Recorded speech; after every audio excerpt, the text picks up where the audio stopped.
채널 KBS 1라디오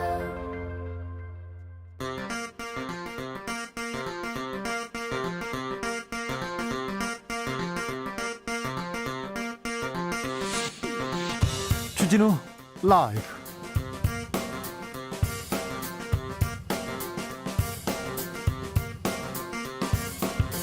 (2021년 2월 5일) 금요일입니다. 안녕하십니까, 주진우입니다. 설 명절이 지나면 코로나 백신 접종이 시작됩니다. 국산 1호 코로나 치료제 소식도 들리는데요. 정세균 국무총리는 치료제와 백신 기대감에 긴장감 풀지 말고 설 연휴 이동과 여행을 자제해달라고 간곡히 요청했습니다. 새로운 방역 지침 내일 발표됩니다.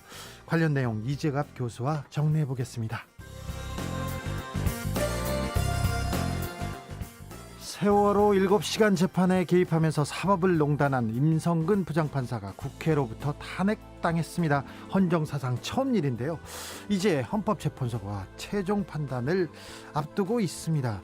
어제 탄핵안이 가결되자 국민의힘 의원들 졸속 탄핵, 사법 붕괴라고 큰 소리로 외쳤는데요. 유상범 국민의힘 의원과 관련 내용 짚어봅니다. 박범계 법무부 장관과 윤석열 검찰총장이 오늘 2차 회동을 가졌습니다. 박범계 장관은 검찰개혁과 조직 안정을 원칙으로 검찰 인사를 하겠다고 밝힌 바 있는데요. 오늘 어떤 이야기를 나눴을까요? 그리고 백운규 전 산업통상자원부 장관에 대한 구속영장 청구 심사와 월성원전 수사는 어떻게 되는 걸까요? 초지일검에서 짚어보겠습니다. 나비처럼 날아 벌처럼 쏜다. 여기는 주진우 라이브입니다. 오늘도 자중자애, 겸손하고 진정성 있게 여러분과 함께 하겠습니다. 설날이 성큼 다가왔습니다. 다음 주에요. 올해 설날은 코로나로 함께하는 거리두기 설날. 참 아쉬워요. 명절인데 모일 수도 없고요. 그래도 명절은 명절이죠. 명절 준비를 어떻게 하고 계신가요? 인터넷에 5인 이상 집합 금지, 가족들은 어떻게 하면 좋을지 각종 아이디어가 쏟아지고 있다는데요. 그런데 이런 글도 봤어요. 집합 금지인데요, 꼭 오라는 시댁 모임이 있는데 어떻게 해요? 시어머니가 오라는데 어떻게 해요? 신고할까요? 서로 신고해 줄까요? 이런 글도 있다고 합니다. 이해합니다. 네. 그래도 신고는 좀 안 돼요. 자, 코로나 설날 어떻게 보내면 좋을지 샵9730, 짧은 문자는 50원, 긴 문자는 100원입니다. 콩으로 보내시면 여러분의 이야기 들려주시면 그걸 저희가 잘 그 지혜를 만방에다가 퍼뜨리겠습니다. 주진우 라이브는 이번 설날에도 생방송으로 여러분과 함께할 예정입니다. 생방송으로 찾아뵙습니다. 전 부칠 때 주진우 라이브입니다. 윷놀이 할 때, 세배할 때도 주라 이렇게 외치시면 됩니다. 주 라이브에 주라. 예. 자, 본방 사수까지는 안 해도 들어주시면 감사하겠다, 그런 생각이 있습니다. 그럼 주진우 라이브 시작하겠습니다.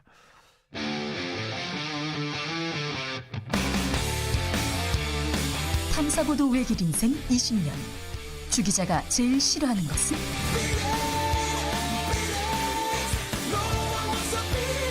이 세상에서 비리와 부리가 사라지는 그날까지. 오늘도 흔들림 없이 주진우 라이브와 함께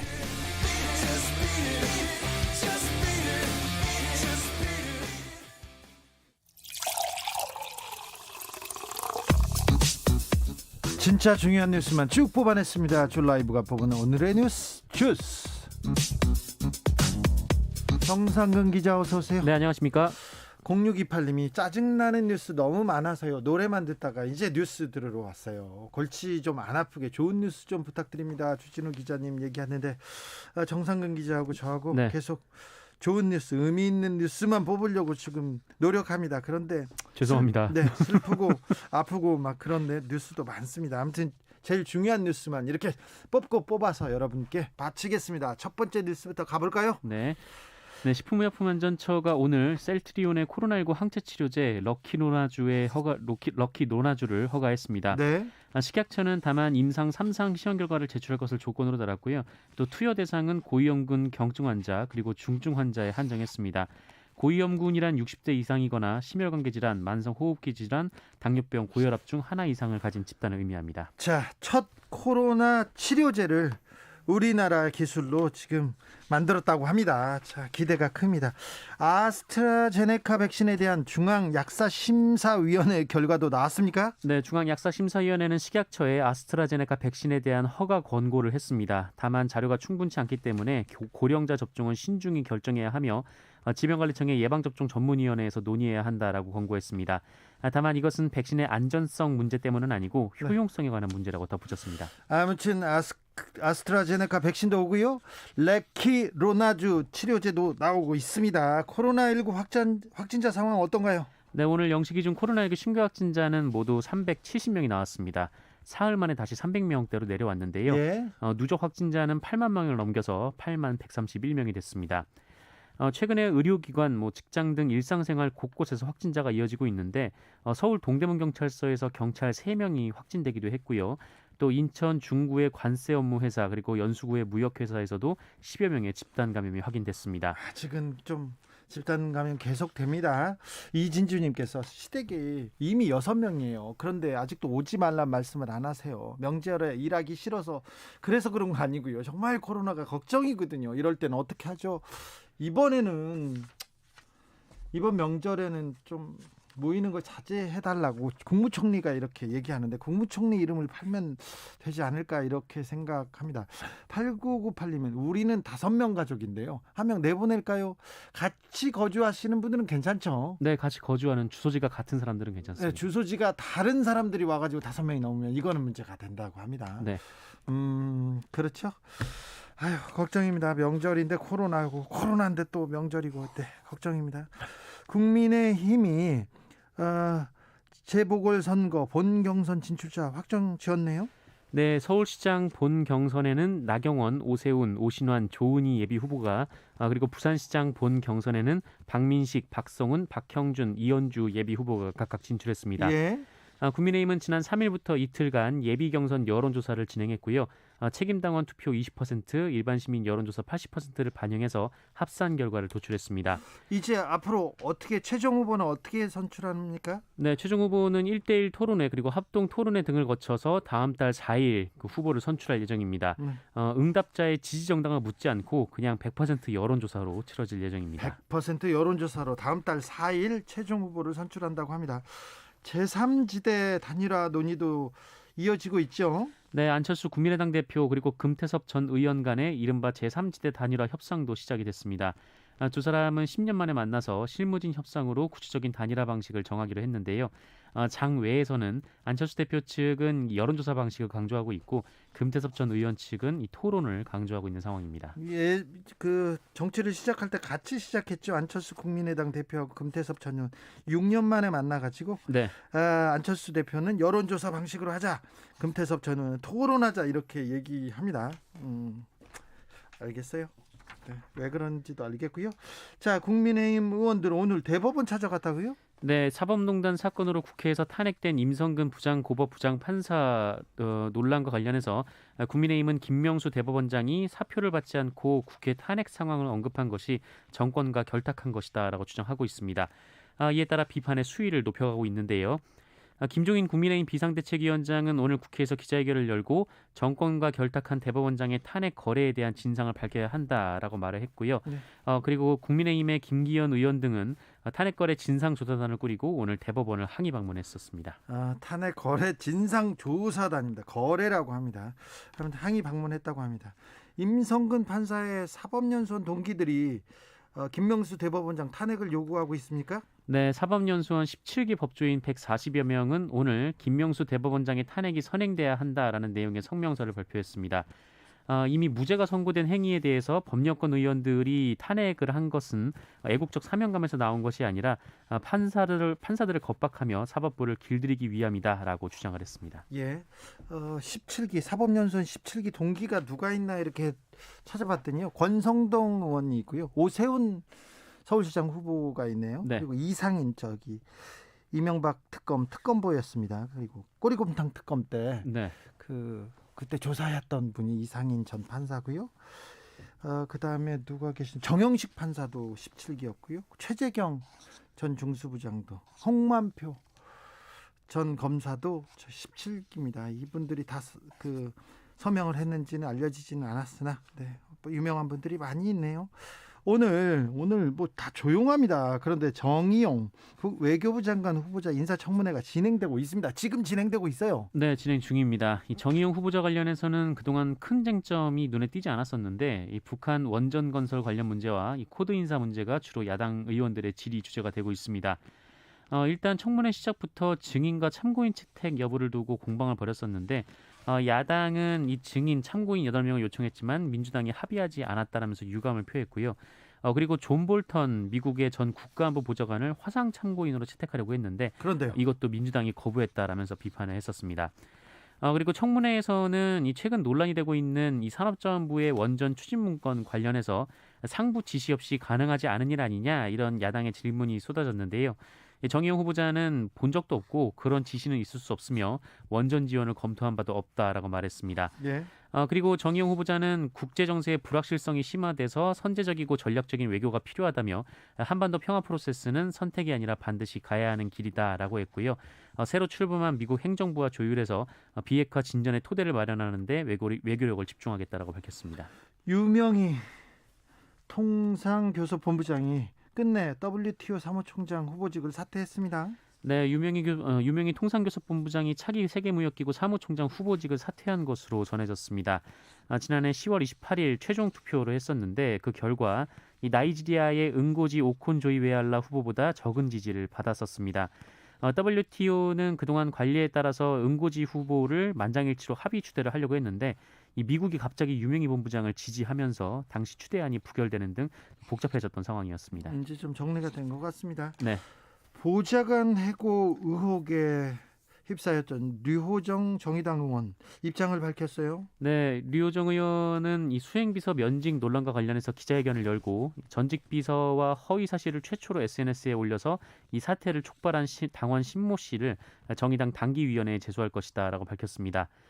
류호정 의원은 당의 조정 절차에 충실히 따랐지만 개인적 대응을 하지 않기로 한 합의가 깨졌다라면서 이 전 비서와 측근들이 SNS에 글을 올리고 이 문건을 만들어 언론에 배포했다라는 점을 지적했는데요.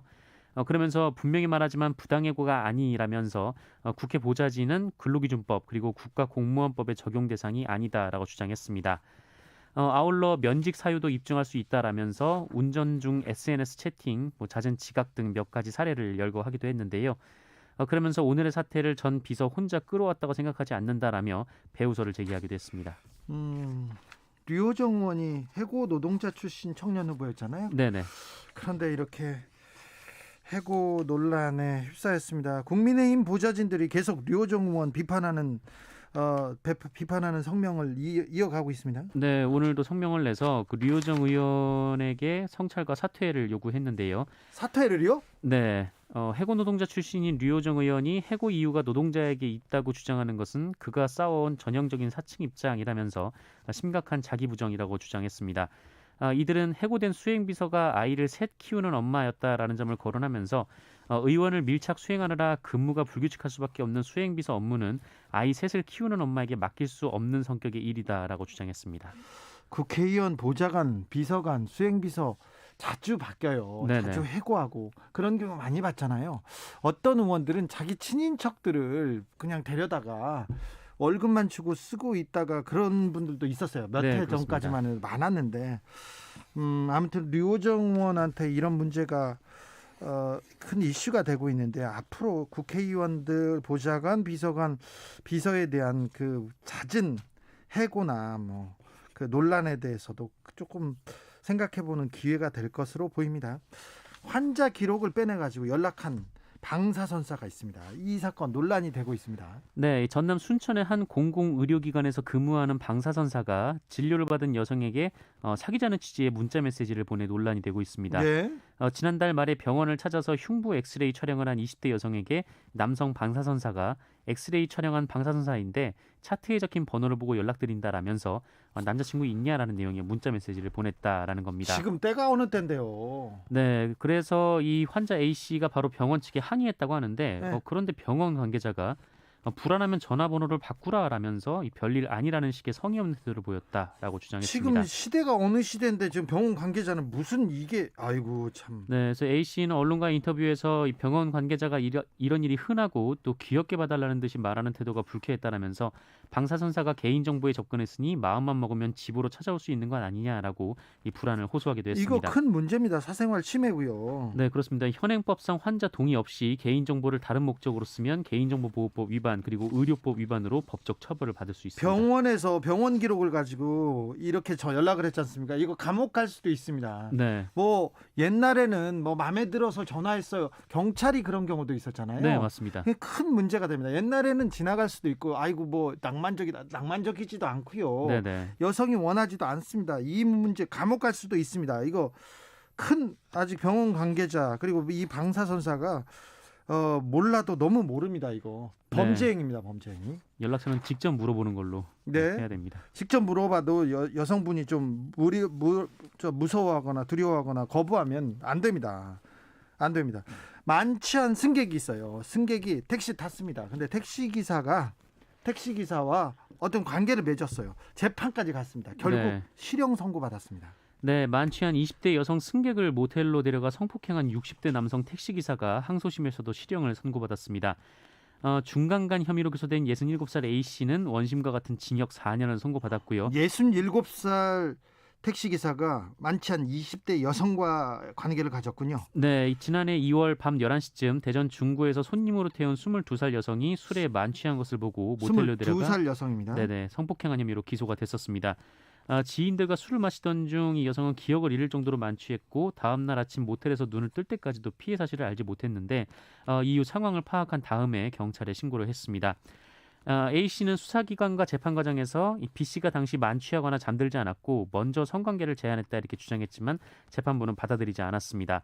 이 나이 차이가 40살 이상 나는 처음 보는 상대에게 이 술기운에 성욕을 느껴서 먼저 성관계를 제안했다고 생각하기 어렵다라면서 기억을 잃을 정도로 만취한 피해자가 적극적으로 다가왔다는 주장도 믿기 힘들다고 지적했습니다. 경찰 수사 과정에서 CCTV 같은 걸 다 보기도 했을 거예요. 그리고 그 다른 내용도 좀 따져보고요.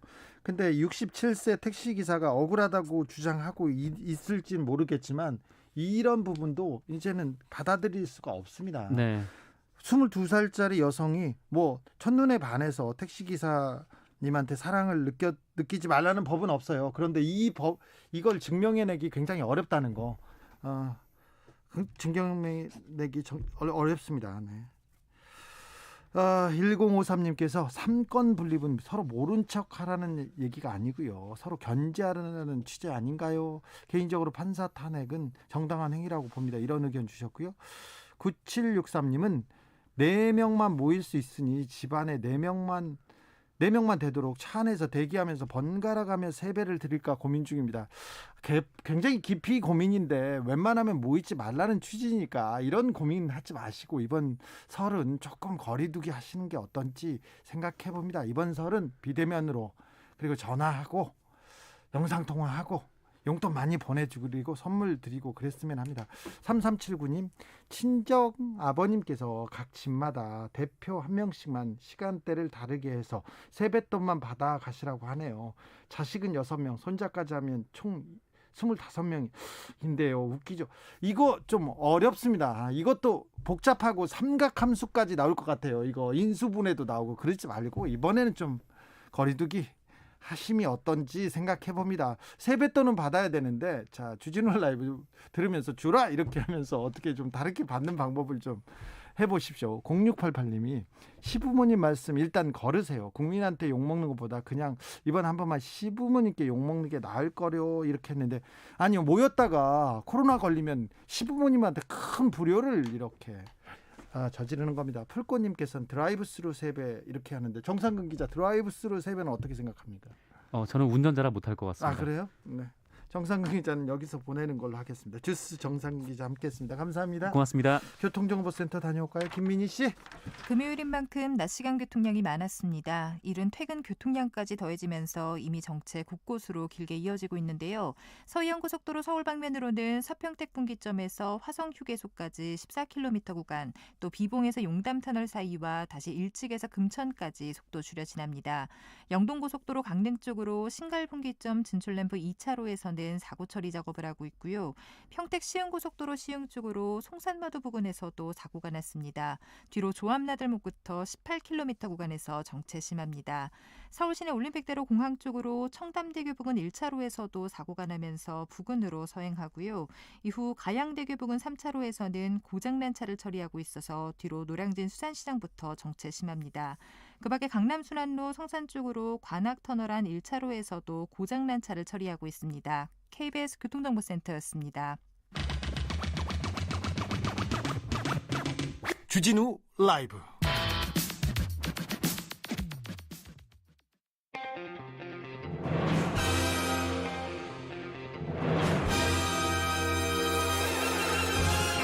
누가 검사에게 절대 권력을 주었는가? 2021년에도 정의의 칼끝이 검찰을 향한다. 검사들이여 초심을 찾아라. 초지일검. 검찰개혁을 위한 뜨거운 한걸음. 2021년에도 주진우 라이브가 검찰개혁에 벽돌 2장 올려놓겠습니다. 여의지검 개혁부 김경진 전 의원, 안녕하세요. 네, 안녕하세요. 김경진입니다. 김남국 의원 나와 계시죠? 네, 안녕하세요. 네. 생생도시 안산시 단원을 국회의원 김남국입니다. 어떤 도시요? 생생도시, 살만한 도시, 살고 싶은 도시 안산입니다. 알겠습니다. 오늘도 비대면으로 더 뜨겁게 토론해 보겠습니다. 임성근 판사 탄핵소추안이 어제 국회를 통과했어요. 이 장면 어떻게 보셨습니까? 김남국 의원. 네, 헌정사상 처음으로 국회가 판사에 대한 탄핵안을 가결시켰는데요. 국회가 제 역할, 헌법에 따른 의무를 다했다라고 평가를 하고 있습니다. 네. 원래 이것은 그 사법부에서 제대로 된 그 사법적인 판단과 징계가 있었어야 됐는데요. 그러한 징계가 없어서 법원이 국회가 탄핵이라고 하는 절차를 밟을 수밖에 없었습니다.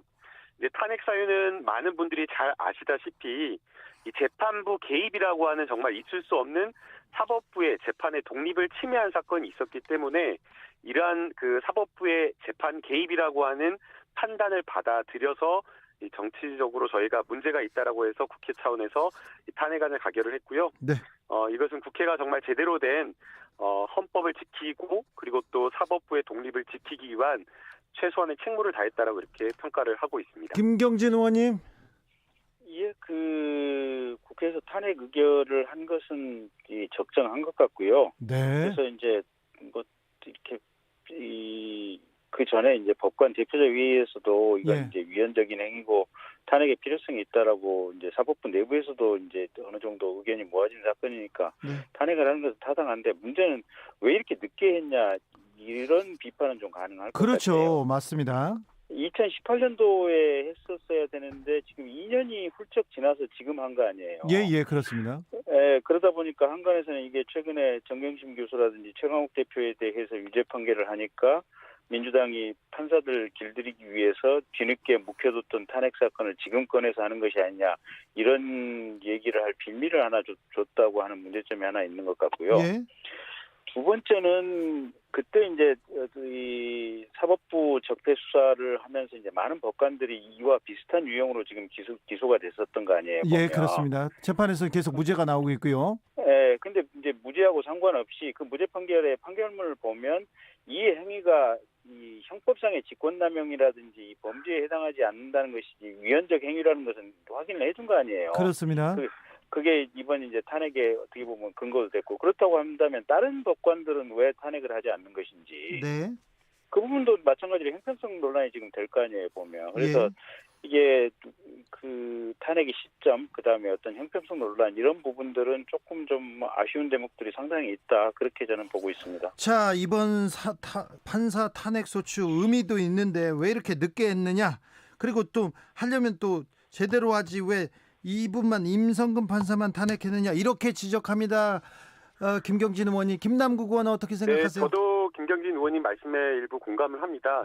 사실은 20대 국회가 18년도에 그때 사법부 개혁과 함께 탄핵을 확실하게 했었어야 됐는데 그런 점에 있어서 국회가 상당히 좀 주저하지 않았나라는 생각이 됩니다.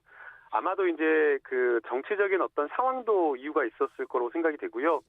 또 들어와서 보니까 우리 국회가 이 정치권이나 이런 게 판사 탄핵에 대해서 굉장히 그 주저하고 또 이러한 것을 좀 어려워하는 것 같더라고요. 네. 예컨대 미국이나 뭐 영국, 일본 같은 경우도 판사들에 대한 탄핵을 국회의 차원의 견제로서 당연히 하는데 우리는 이제 아예 이제 사법부를 약간 어떻게 보면 좀 신성하게 보는 어떤 그런 측면이 있어서 좀 정치권에서 탄핵한다는 것 자체를 조금 너무 주저하지 않았나라는 생각이 듭니다. 아, 그러네요. 그러니까 김남국 의원한테 너무 주저하지 말고 더 열심히 하라는 지금 김경진 의원의 당부 발언이라고 봐도 되겠습니다. 그렇게 정의하고 넘어가겠습니다. 자, 박범계 법무부 장관하고 윤석열 검찰총장 만났습니다. 며칠 전에도 만나고 또 만나고, 자, 검찰 인사도 조금 그 속도를 내는 것 같아요. 김경진 의원님. 예, 지금 이제 추미애 장관하고는 좀 일정 부분 비교되는 측면이 있어서, 예. 어쨌든 검찰청법에 따른 이 의견 청취, 협의 이런 절차를 박범계 장관이 하고 있는 것은 잘 하고 있는 거다 이렇게 보고 있고요. 다만 이제 우려되는 측면은 이게 그냥 밖으로 보여주는 어떤 쇼라든지 뭐 이런 하는 척 하는 것이 아니라 실질적인 어떻게 보면 협의와 의견 청취가 됐으면 하는 바람이고요. 그런 부분은 좀 지켜봐야 될 것 같고, 어쨌든 최소한 그 전에 추미애 장관 계실 때 이제 인사의 문제가 뭐냐면 윤석열 총장을 감시하기 위해서 또 윤석열 총장의 총장직 수행을 제대로 하지 못하게 하기 위해서 대검찰청에 윤석열 총장에 대해서 좀 어떻게 보면 업무에 브레이크를 걸려고 하기 위한 참모진들을 많이 배치했었는데 예. 최소한 총장이 제대로 좀 일을 할 수 있도록 총장과 마음이 맞는 그런 참모진들을 대검찰청에라도 좀 배치할 수 있는 아마 그런 인사가 되기를 개인적으로 바라보는데, 과연 지금 박범계 장관이나 또 지금 이 순간에 문재인 대통령께서 과연 그렇게 하실지 그런 부분을 좀 지켜봐야겠습니다. 김남국 의원. 네, 인사가 조직에서 가지는 의미가 상당히 저는 크다라고 보이는데요. 인사를 통해서 우리 조직이 어떤 미래, 어떤 방향을 가지고 갈 것이다라는 것을 보여주고, 또 어떤 사람이 좋은 자리에 간다라고 하면서 하는 걸 보여줌으로써 우리 조직은 이런 선한 사람, 이렇게 일 열심히 하는 사람, 그리고 또 개혁적인 사람이 존중받는다라는 것들을 알려줄 수 있다라고 생각이 되거든요. 네. 그래서 이번에 이제 박범계 장관이 하는 인사가 굉장히 중요하다라고 생각이 됩니다. 그런데 이제 그 야당에서 지적을 하거나 아니면은 검찰 일부 언론에서 지적을 하는 것처럼 윤석열 총장의 이야기를 들어주는 것이 반드시 잘된 인사, 좋은 인사는 저는 아니라고 봐요. 뭐 아까 김경진 의원님께서도 대검에 좀 윤석열 사람들 좀 해주면 좋겠지 않냐라고 말씀을 하셨지만, 물론 그럴 수도 있지만 또 오히려 또 때로는 제왕적인 검찰총장이 가진 권력을 좀 견제하기 위해서 적절하게 섞는 것도 또 필요하거든요. 그래서 항상 야당에서 지적하는 게 그러잖아요. 왜 친문 사람만 뭐 이렇게 청와대 가고 내각으로 들어가느냐, 비문도 좀 해달라. 그런 이야기를 받아들여서 실제 임종석 비서실장은 친문이 아예 아닌데도 초대 비서실장 했고요. 그다음에 박영선 장관도 완전 비문이라고 하는 사람인데 장관 들어가서 오래 수행을 했었잖아요. 그래서 이런 것처럼 적절하게 많은 사람들에게 윤석열 사단만이 그렇게 가는 것이 아니라 많은 검찰 내에 존중받고 열심히 하는 사람들이 조금 대우받는 그런 인사를 하는 게 저는 굉장히 중요하다라고 보입니다. 제가 조금만 이제 제 의견을 말씀드리면, 이놈의 민주당 정권 사람들은 무조건 무슨 제왕적 검찰총장, 제왕적 민주당, 이놈이 아니라 민주당. 뭐 그렇게 얘기를 하는데요. 예. 세상에 어느 제왕적 검찰총장이 무슨 근거도 없이 징계위원회 회부돼서 징계를 받고 그런 판결들이 직무정지를 받고 그런 판결들이 법원에 의해서 2번씩이나 브레이크가 걸리는 그런 총장이 무슨 제왕적 총장이며, 그 측근이라고 밖에서 얘기되고 있는 한동훈 검찰총장, 검사장 같은 경우는 1년에 3번씩을 날아다녔지 않습니까, 보면. 그러니까 그런 식의 어떻게 보면 국민들의 눈과 귀를 속이는 그런 단어들의 사용은 부적절하다고 보고요.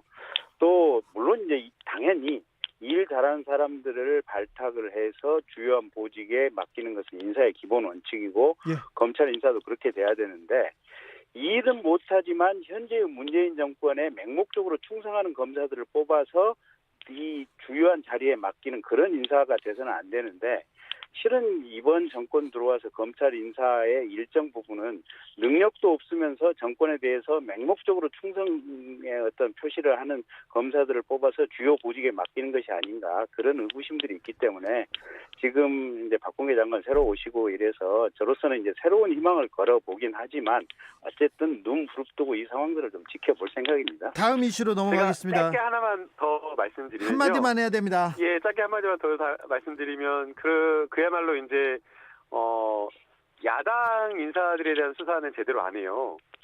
그리고 검찰에 대한 수사 제대로 안 합니다. 예컨대 최근에 있었던 김봉현 씨 사건만 하더라도 분명히 검사 술 접대 받았다라는 진술도 하고 폭로도 했는데 윤석열 총장 국감에 나와서 그런 진술 받은 적도 없고 그런 일도 없었다라고 이야기를 했거든요. 근데 실제 나왔던 내용들을 보면 그러한 사실이 다 사실로 드러났거든요. 또 야당 정치인이 알선 수재 혐의로 2억 원을 수수했다라는 사실, 그런 사실 아예 6개월 동안 잠잠히 수사 자체가 되질 않고 있습니다. 그래서 이러한 어떤 야당 수사는 덮고 검찰 수사는 다 덮고 여당만 수사를 하는 게 마치 제대로 된 수사이고 살아있는 권력에 대한 수사인 것처럼 그게 정의로운 것처럼 이야기를 하는 것 자체가 말도 안 된다라고 저는 생각이 들고요. 자, 그래서 한마디 끝났어요 이제. 예, 저도 한마디 좀 저는 선택적인 이런 제대로 된 수사 하는 거는 막는 인사가 제대로 된 인사라고 보입니다. 자, 한마디만. 자, 예, 김 김남국 의원님 말씀에 대해서 반론을 좀 드려야겠는데 네. 그때 당시에 윤석열 총장이라든지 남부지검장 그 사퇴하신 그때 남부지검장님 계셨죠? 그분이 네. 뭐라고 얘기했냐면 그 야당 인사 그 누구였죠? 거기 충북도당위원장 그 검사장 했던 윤갑근. 윤갑근 씨. 윤갑근 씨에 대해서는 수사를 계속해서 해왔고 다만 그게 밖으로 알려지지 않았을 뿐이다라고 얘기를 했고 그런 어떤 수사를 계속해서 해온 결과로서 벌써 한 2달 전에 아마 윤곽근 씨 구속돼서 기소가 된 걸로 지금 예. 그렇게 결과가 나왔고요. 그다음에 검사에 대한 술 접대 문제는 윤 총장도 보고를 못 받았다 그랬고 당시 현장의 검사장도 보고를 못 받았다고 그랬어요. 그래서 김봉현 씨 폭로가 나오자마자 윤 총장이 신속하게 그리고 엄격하게 수사를 하라라고 하는 그 수사 지휘를 내렸는데 그 직후에 그때 당시에 추미애 장관이 어떻게든지 윤석열 총장에 대해서 뭔가 좀 먹물을 뿌려보기 위해서 총장 직무를 배제한다라고 하는 수사지를 별도로 내렸던 거죠. 그래서 지금 김남국 의원님께서 그렇게 말씀하신 내용들은 그 과정이나 경위에 있어서 타당하지 않은 것 같습니다. 한마디만 하라고 했더니 178마디 했습니다. 2661님께서 김경진 전 의원님 다음 검찰총장 하시면 어떨까요? 괜찮을 것 같은데요. 이런 의견, 청취자 의견 왔다는 거 전해드립니다. 자, 다음 이슈로 넘어가는데 월성 원전 의혹 수사 백운규 전 장관 구속영장 청구했습니다. 자, 월성 원전 수사는 정치적이다. 이렇게 민주당에서는 얘기하고 있는데 이 부분은 어떻게 보십니까? 김경진 의원님.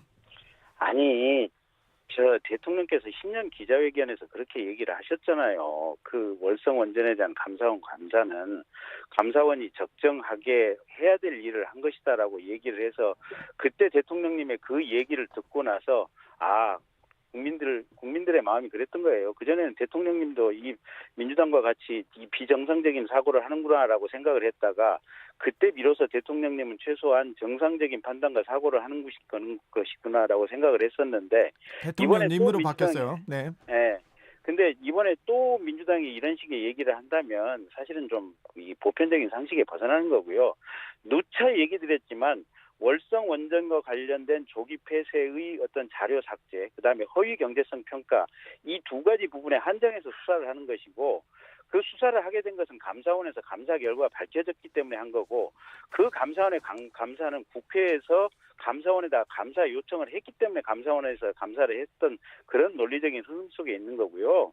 백 장관이 이 지금 허위 경제성 평가에 관여를 했다면 그러니까 회계사무소 쪽에다가 얘기를 해서 이런저런 자료 수치를 조작하라고 얘기를 했다면 그건 장관 역시 구속돼야 맞고요. 이건 그냥 형사 사건일 뿐이지 정부 정책에 대한 어떤 수사라든지 이렇게 얘기를 하는 것은 대단히 왜곡되고 잘못된 의견 표명이다. 저는 그렇게 봅니다. 김남국 의원. 이제 정치적 수사라고 좀 평가를 할 수밖에 없는데요. 이제 기본적으로 월성 1호기 조기 폐쇄 결정이라고 하는 것은 단순하게 경제적인 어떤 문제만을 가지고 폐쇄 결정을 한 것이 아니라 여러 가지 종합적인 그 결정이었다라고 보입니다. 경제성, 주민 수용성, 그리고 우리나라가 가야 될 세계적인 어떤 그런 어떤 방향, 그 원자력 발전을 최소한 줄이고 기본적으로는 어떤 그런 방향성에서 결정이 된 것이었는데 이러한 어떤 정체적인 어떤 국정 과제 그리고 정책적인 의사 결정을 다 무시한 채로 그냥 그 과정에서 있었던 일부 절차적인 어떤 부분에 문제를 삼아가지고 수사를 확대하고 그리고 이게 정책에 대해서 문제 삼는 것은 아니다라고 이야기를 하면서 자꾸만 그 월성 원자력 1호기 폐쇄와 관련되어서 이게 문제가 있는 것처럼 그 당시에 의사결정을 했던 여러 장관을 포함한 모든 사람들을 수사하는 그런 어떤 과잉 수사를 하는 것 자체가 좀 적절하지는 않아 보이고요. 또 특히나 이번에 뭐 그 문건 530여 개를 삭제했다라고 하는 시점을 보게 되면 배궁기 전 산업부 장관이 사직을 하는 한참 뒤에 감사가 벌어지면서 있었던 일이거든요. 그러니까 재직 중에 있었던 일도 아닌데 마치 그러한 것에 대해서 종합적으로 책임을 져야 된다라고 하는 식으로 하는 것 자체가 좀 적절하지 않고요. 더 나아가서 결국에는 이게 과연 구속 상태에서 수사를 할 만한 사안인지 이런 것들을 좀 따져봐야 되는 거잖아요. 의원님. 장관이 영향력 미칠 수도 없고 장관이 그 당시에 개입도 안 했는데 이것을 증거 인멸의 우려가 있다라고 하면서 전직 장관을 구속 수사까지 한다는 것 자체가 과도한 수사권 남용이라고 좀 보입니다. 김남국 의원, 이 수사는 그럼 자료 삭제 혐의만 한정해서 진행되어야 하는 건가요? 저는 아예 수사 자체가 좀 너무 부적절하다라고 보이고요. 예. 수사 의뢰는 했다고는 하지만 과연 이게 수사로 나아갈 만한 정도에 이르렀는지는 모르겠습니다. 김경진 의원 한마디, 한 네 마디. 아니 이게 첫째는 지금 증거를 인멸을 했잖아요. 여러 가지 그 허위 평가와 관련된 파일들을 다 삭제를 해버렸고, 예. 그다음에 이제 제가 직접 이 배궁기 장관을 조사하지 않았기 때문에 팩트에 대해서는 객관적으로 확정된 팩트를 얘기할 수는 없지만, 지금 이 대부분의 언론의 보도를 통해서 나오는 내용을 보면 네. 그 산자부 실무자가 이 월성 원전과 관련해서는 두루두루 여러 가지 요인들을 합리적으로 조사를 했을 때 폐로 시점인 2020년까지 운영을 하다가 폐로하는 것이 좋겠습니다라고 보고를 올렸더니 배궁기 장관이 그렇게 보고하면은 안 된다. 청와대 기류가 있으니까 절대 안 된다 이러면서 너 죽을래 이렇게 표현을 했다는 거 아니에요, 보면. 너 죽을래 그러니까 그랬어요? 네. 그렇게 보도가 나와 있습니다. 그렇다고 한다면 그게 지금 이 발전의 경제성과 관련된 여러 가지 조작을 하라라는 내용과 이제 구체적으로 어떻게 연결이 되느냐 이런 부분은 아마 검찰에서 상당히 치밀하게 조사를 했었을 겁니다. 예. 그래서 그런 치밀한 조사 결과 결국은 백 장관의 어떤 언어적 지시 뭐 여러 가지 것들이 허위 평가를 해서라도 조기 폐쇄를 시키라. 이렇게 아마 이해가 되고 사실관계가 인정이 됐기 때문에 아마 영장 청구를 했을 거고요. 결국은 구속의 가장 기본적인 것은 지금 도주 및 증거인멸의 우려인데 전직 장관이라 도망은 안 가겠죠. 근데 네. 증거인멸은 이미 이루어졌었던 거 아니겠습니까? 감사원 감사 단계부터. 그래서 이런 상황들이 이 도주 및 증거인멸의 우려가 있고 또 사실관계 범죄 혐의가 인정이 되니까 검찰에서 영장을 청구했을 거고요. 그 영장의 발부 여부는 내일 모레 월요일 날 이제 오후나 저녁 때 법원에서 어떻게 하는지 지켜보면 되겠죠. 이 문제 검찰 수사 그리고 영장 청구 내용은 다음 주에 하겠습니다. 네, 그러십시오. 초지일검 여기서 마무리하겠습니다. 김경진 전 의원, 김남국 의원 감사합니다. 네, 감사합니다. 고맙습니다. 네, 김상환님께서 두 의원들의 필터링 없이 거침없는 한마디 주 기자의 심장 쫄깃해지는 소리가 대구까지 들려요. 대구까지. 들으셨어요? 그러셨구나. 교통정보센터 다녀올까요? 그렇지 않으면 바로 훅 인터뷰로 넘어가겠습니다. 나비처럼 날아 벌처럼 쏜다. 주진우 라이브.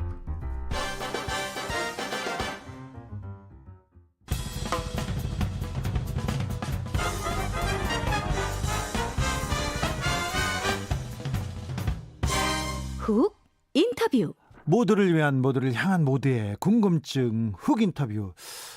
백신 소식도 들리고요. 코로나 치료제가 국내에서 개발됐다는 소식도 들립니다. 그런데 설 연휴 앞두고 방역 당국 거리두기 어떻게 할지 걱정도 되고요. 좀 알아볼게요. 코로나 주진우 라이브 주치입니다. 이재갑 한림대 강남 성심병원 교수. 안녕하세요. 네, 안녕하세요.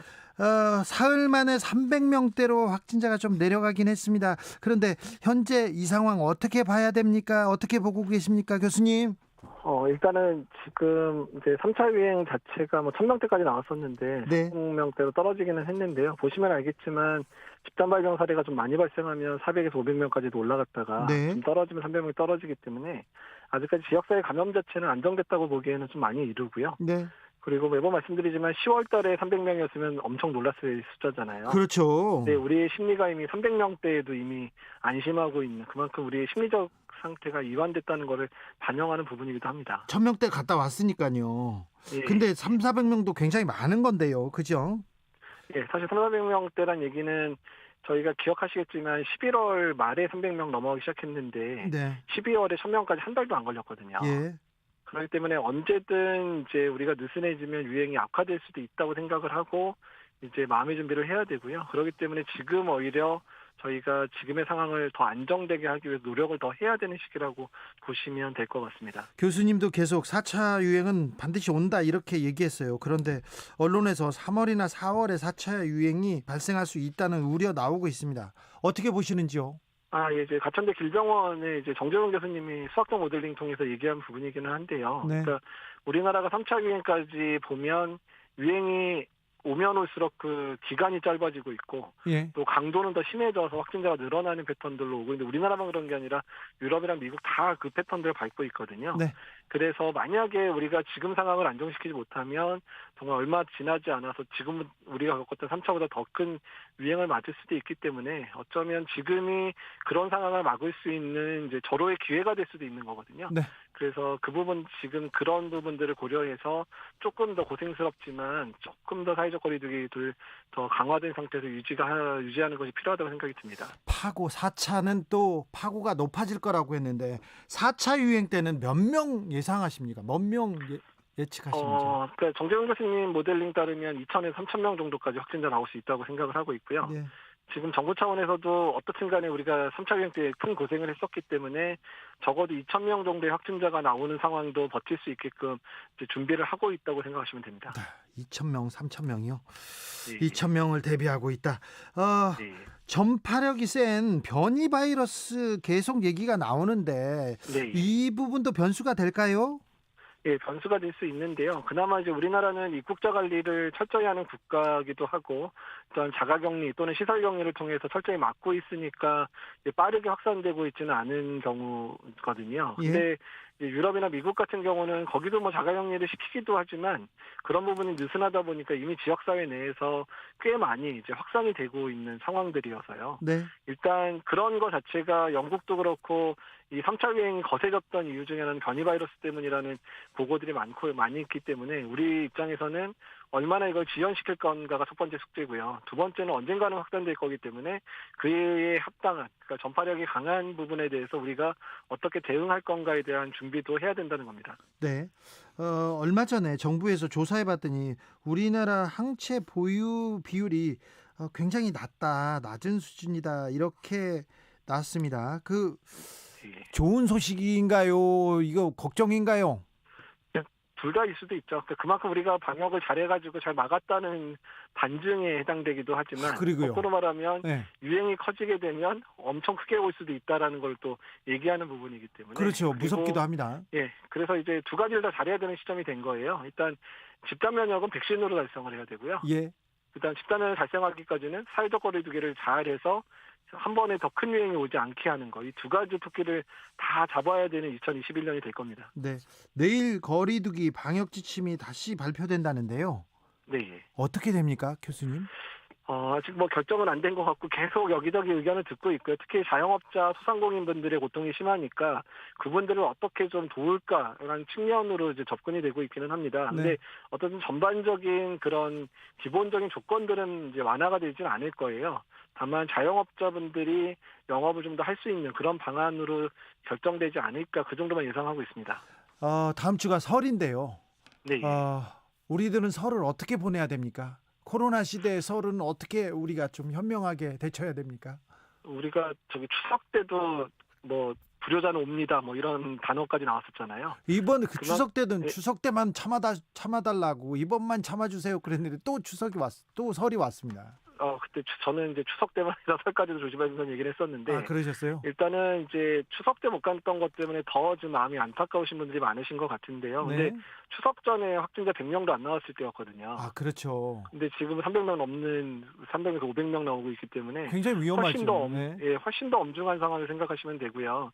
그리고 대부분 이제 고향 가서 만나 뵙는 분들이 고령의 어르신들을 만났게 되기 때문에 특히 수도권에 지금 유행이 심한 상황이라 만약에 이제 고향에서 확산이 되면 정말 큰일 날 수도 있거든요. 네. 그래서 일단 올해도 얼굴 안 보고 그냥 대면으로 못 만나겠지만 비대면으로 정을 나눌 수 있는 많은 방법들을 동원하시는 게 좋을 것 같습니다. 설날이 지나면 백신이 들어온다고 합니다. 백신 접종 상황, 접종을 위한 준비 상황은 어떻습니까? 예, 일단은 이제 처음 들어오는 백신은 화이자 백신이 이제 의료인 대상으로 접종이 되다 보니까 일단 접종 권역별 접종 센터를 통해 접종이 되니까 준비가 차곡차곡 잘 되고 있는 것 같고요. 그리고 이제 2월 말부터 요양원이나 요양병원에 계신 그런 어르신들 접종들이 시작이 되는데요. 지금 착착 지자체별로 좀 힘들게 살고 바쁘기도 하지만 열심히 준비를 하고 있는 것 같습니다. 오늘도 서울시랑 회의하고 왔는데요. 서울시도 나름 열심히 준비하고 있더라고요. 네. 백신이 들어오면 다른 나라에 비해서 우리는 혼란 없이 착착 잘 접종하겠죠? 일단 2, 3월이 제일 중요할 거라 생각이 듭니다. 처음 백신 접종할 때 한 달 정도 동안 큰 문제 없이 잘 할 수 있게만 만들면 그 이후는 이제 훨씬 더 안정되게 접종이 될 거니까요. 2, 3월에 좀 잘 접종할 수 있도록 잘 준비하고 또 안전하게 맞을 수 있게끔 노력을 해야 될 것 같습니다. 우리는 방역 당국의 지침을 따르기만 하면 되지 않습니까, 국민들은? 네, 그래서 이제 제일 저희가 부탁드리고 싶은 거는 이게 백신이 때에 따라서 어떤 백신이 들어올지가 다 달라지기 때문에 그러니까 원하는 백신은 못 맞을 수도 있는데 그런 부분 때문에 너무 나는 뭐 맞을 거야 이렇게 하시기 시작하면 접종 현장이 엄청나게 혼란스러워질 거기 때문에 배정된 시기에 배정된 백신 잘 맞아주시는 게 현재로서는 국민들께서 정말 큰 도움 주시는 거라는 생각이 듭니다. 아스트라제네카 백신 우리나라는 뭐 1,000만 명분을 도입하기로 했다고 얘기했는데 이 백신이 고령층 효능에 대해서 좀 논란이 있습니다. 어떻게 우리는 봐야 됩니까? 일단 그 고령층에 대해서는 제가 그 자료를 다 리뷰를 다 했었는데요. 네. 일단 이제 그 접종 대상자 중에 65세 이상이 많지는 않았는데 어떻든 65세 미만이나 65세 이상이나 항체가 생기는 거나 면역력이 생기는 부분들이 거의 유사할 정도로 효과가 좋을 거라고 예상이 되는 상황이거든요. 그렇게 뭐 걱정할 필요가 없나요? 예, 그래서 많은 전문가들이 일단 접종하셔도 되겠다라고 얘기를 하고 있기 때문에 어쨌든 정부 차원에서는 어쨌든 국민들에게 뭐 나쁜 백신을 맞추려고 하는 건 절대로 아니고요. 그리고 최근 나온 결과 보면 이제 뭐 예방 효과도 한 70-80% 되지만 중증으로 진행하는 예방 효과도 80% 넘는 것 같다. 이렇게 효과가 나오거든요. 80% 90%. 그렇기 때문에 백신의 효과는 충분하니까 안심하고 맞으셔도 될 것 같습니다. 괜찮습니까? 교수님이 직접 이렇게 보고서도 보셨어요? 예, 같이 보고 영어로 된 건데 다 보셨어요? 뭐 정리된 것도 봤고. 네, 알겠습니다. 그러면 65세 미만 접종을 권고하는 나라들은 왜 그런 거예요, 그러면? 그러니까 이제 그러니까 국가마다 다르고요. 어쨌든 유럽 같은 경우는 유럽 의약품청에서 허가를 하면 전 유럽이 다 허가는 되는 건데 그 실제 접종 지침을 만드는 위원회에서 일부는 맞게 하고 안 맞게 하는 건데 그런 곳들도 자료가 좀 더 쌓이면 허가를 하겠다고 얘기를 하고 있기 때문에 그래서 지금 2월 말 정도면 미국에서 이제 65세 이상이 20% 이상 포함되어 있는 그런 자료가 또 나올 예정이라 그 자료까지 나오면 이제 접종해도 되겠다라고 결론이 아마 날 것으로 생각을 하고 있습니다. 네, 다음 주가 설인데요. 방송 들으시는 청취자분들에게 당부의 말씀 부탁드리겠습니다. 예, 설 연휴 가족들도 함께는 못하지만 정은 이제 멀리서나마 나누셨으면 좋겠고요. 예. 어쩌면 이번 설 연휴 잘 지내는 게 가장 중요한 시기라 생각이 들기 때문에 한 번만 더 노력해 주셨으면 좋겠다는 생각이 듭니다. 우리 교수님 설에 또 집에 못 가시고 일할까봐 그것도 걱정입니다. 뭐 어차피 일은 해야 됩니다. 네. 이미 일하기로 결정됐습니다. 저도 생방송 하니까요. 네, 한 번 더 모실 수도 있습니다. 지금까지 예. 이재갑 교수였습니다. 감사합니다. 예, 감사합니다. 네, 건강하셔야 되는데 걱정이기도 합니다. 2661님께서 10년째 요양병원에 계신 100세 되신 어머님이 계신데요. 지금 못 뵌 지 1년 돼서 이제 아들도 못 알아볼까 봐 마음이 아픕니다. 얘기합니다. 마음이 아프네요. 건강하시고 또 건강하게 또 아들을 볼 수 있기를 기원하겠습니다. 이 아이의 한숨 들으면서 저는 잠시 쉬었다가 6시에 돌아오겠습니다. 당신의 안에 남은 게 없다고 느껴질 때까지 숨이 벅차 올라도 괜찮나요? 아무도 그댈 탓하진 않아. 가끔은 실수해도 돼. 누구든 그랬으니까 괜찮단 말뿐인 위로지만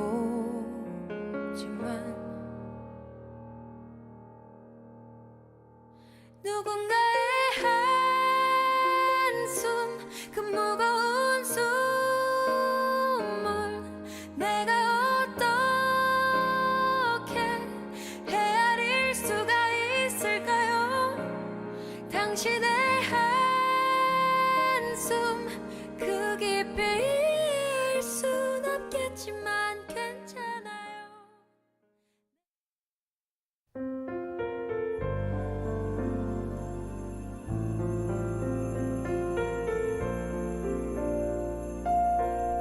KBS 라디오 연중기획 희망충전 대한민국 415번째 이야기. 안녕하세요. 아나운서 이현주입니다. 많은 축복을 받고 태어난 지율이의 첫 생일을 앞두고 지율이 엄마는 걱정이 앞섭니다. 사랑하는 딸을 위해 돌잔치를 열어주고 싶지만 지율이가 잘 버텨줄 수 있을지 걱정이기 때문입니다. 엄마 뱃속에 있을 때만 해도 아무런 문제가 없던 지율이. 하지만 출산 과정에서 생긴 의료사고로 뇌 손상을 입고 말았습니다. 지금은 자가호흡조차 어려워 호흡기 없이는 단 하루도 버틸 수 없고 배에 연결된 호스로 분유를 먹고 있습니다. 지율이 엄마 역시 죽을 고비를 넘겨 고된 나날을 보내고 있지만 그 작은 몸으로 애쓰고 있는 지율이를 보면 자신의 아픔은 금세 잊게 됩니다. 시린 겨울이 지나고 봄이 오듯이 지율이 가족에게도 부디 따스한 봄이 찾아오길 바라봅니다. 코로나19 여파로 사례자와 취재팀의 안전을 위해 사연으로 대신 전달합니다. 여러분의 따뜻한 손길이 희망의 빛이 됩니다. ARS 060-700-1580 060-700-1580 한 통화 3,000원으로 희망을 선물해 주세요. KBS 라디오 연중기획 희망충전 대한민국은 초록우산 어린이재단, 인탑스 주식회사 그리고 청취자 여러분과 함께합니다. ARS 060-700-1580 한 통화 3,000원입니다.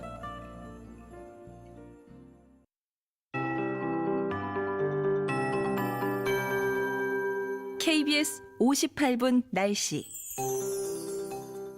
오늘 밤부터 내일 오전 사이에 안개를 주의하셔야겠습니다. 따뜻하고 습한 남서풍이 유입되면서 오늘 밤부터 내일 오전 사이 강원 영동 지방을 제외한 중부 지방과 전라북도 내륙 지역, 전라남도 지역을 중심으로 안개가 끼는 곳이 많을 텐데 200m 이하의 짙은 안개가 예상됩니다.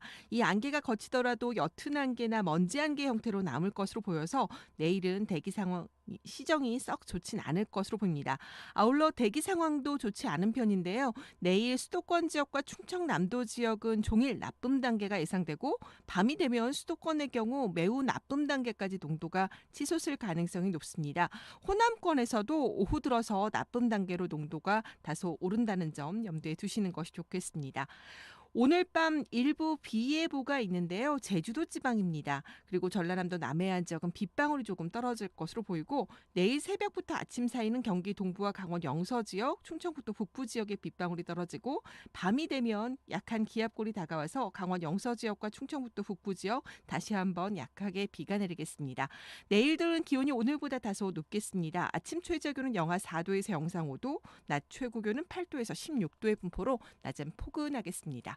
지금 서울 기온은 영상 4.9도입니다. 윤지수입니다.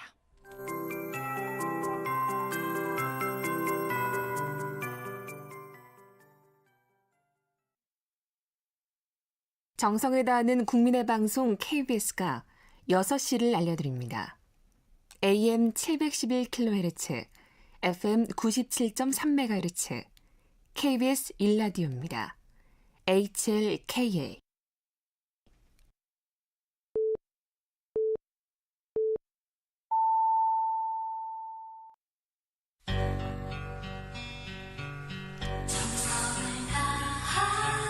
정성을 다하는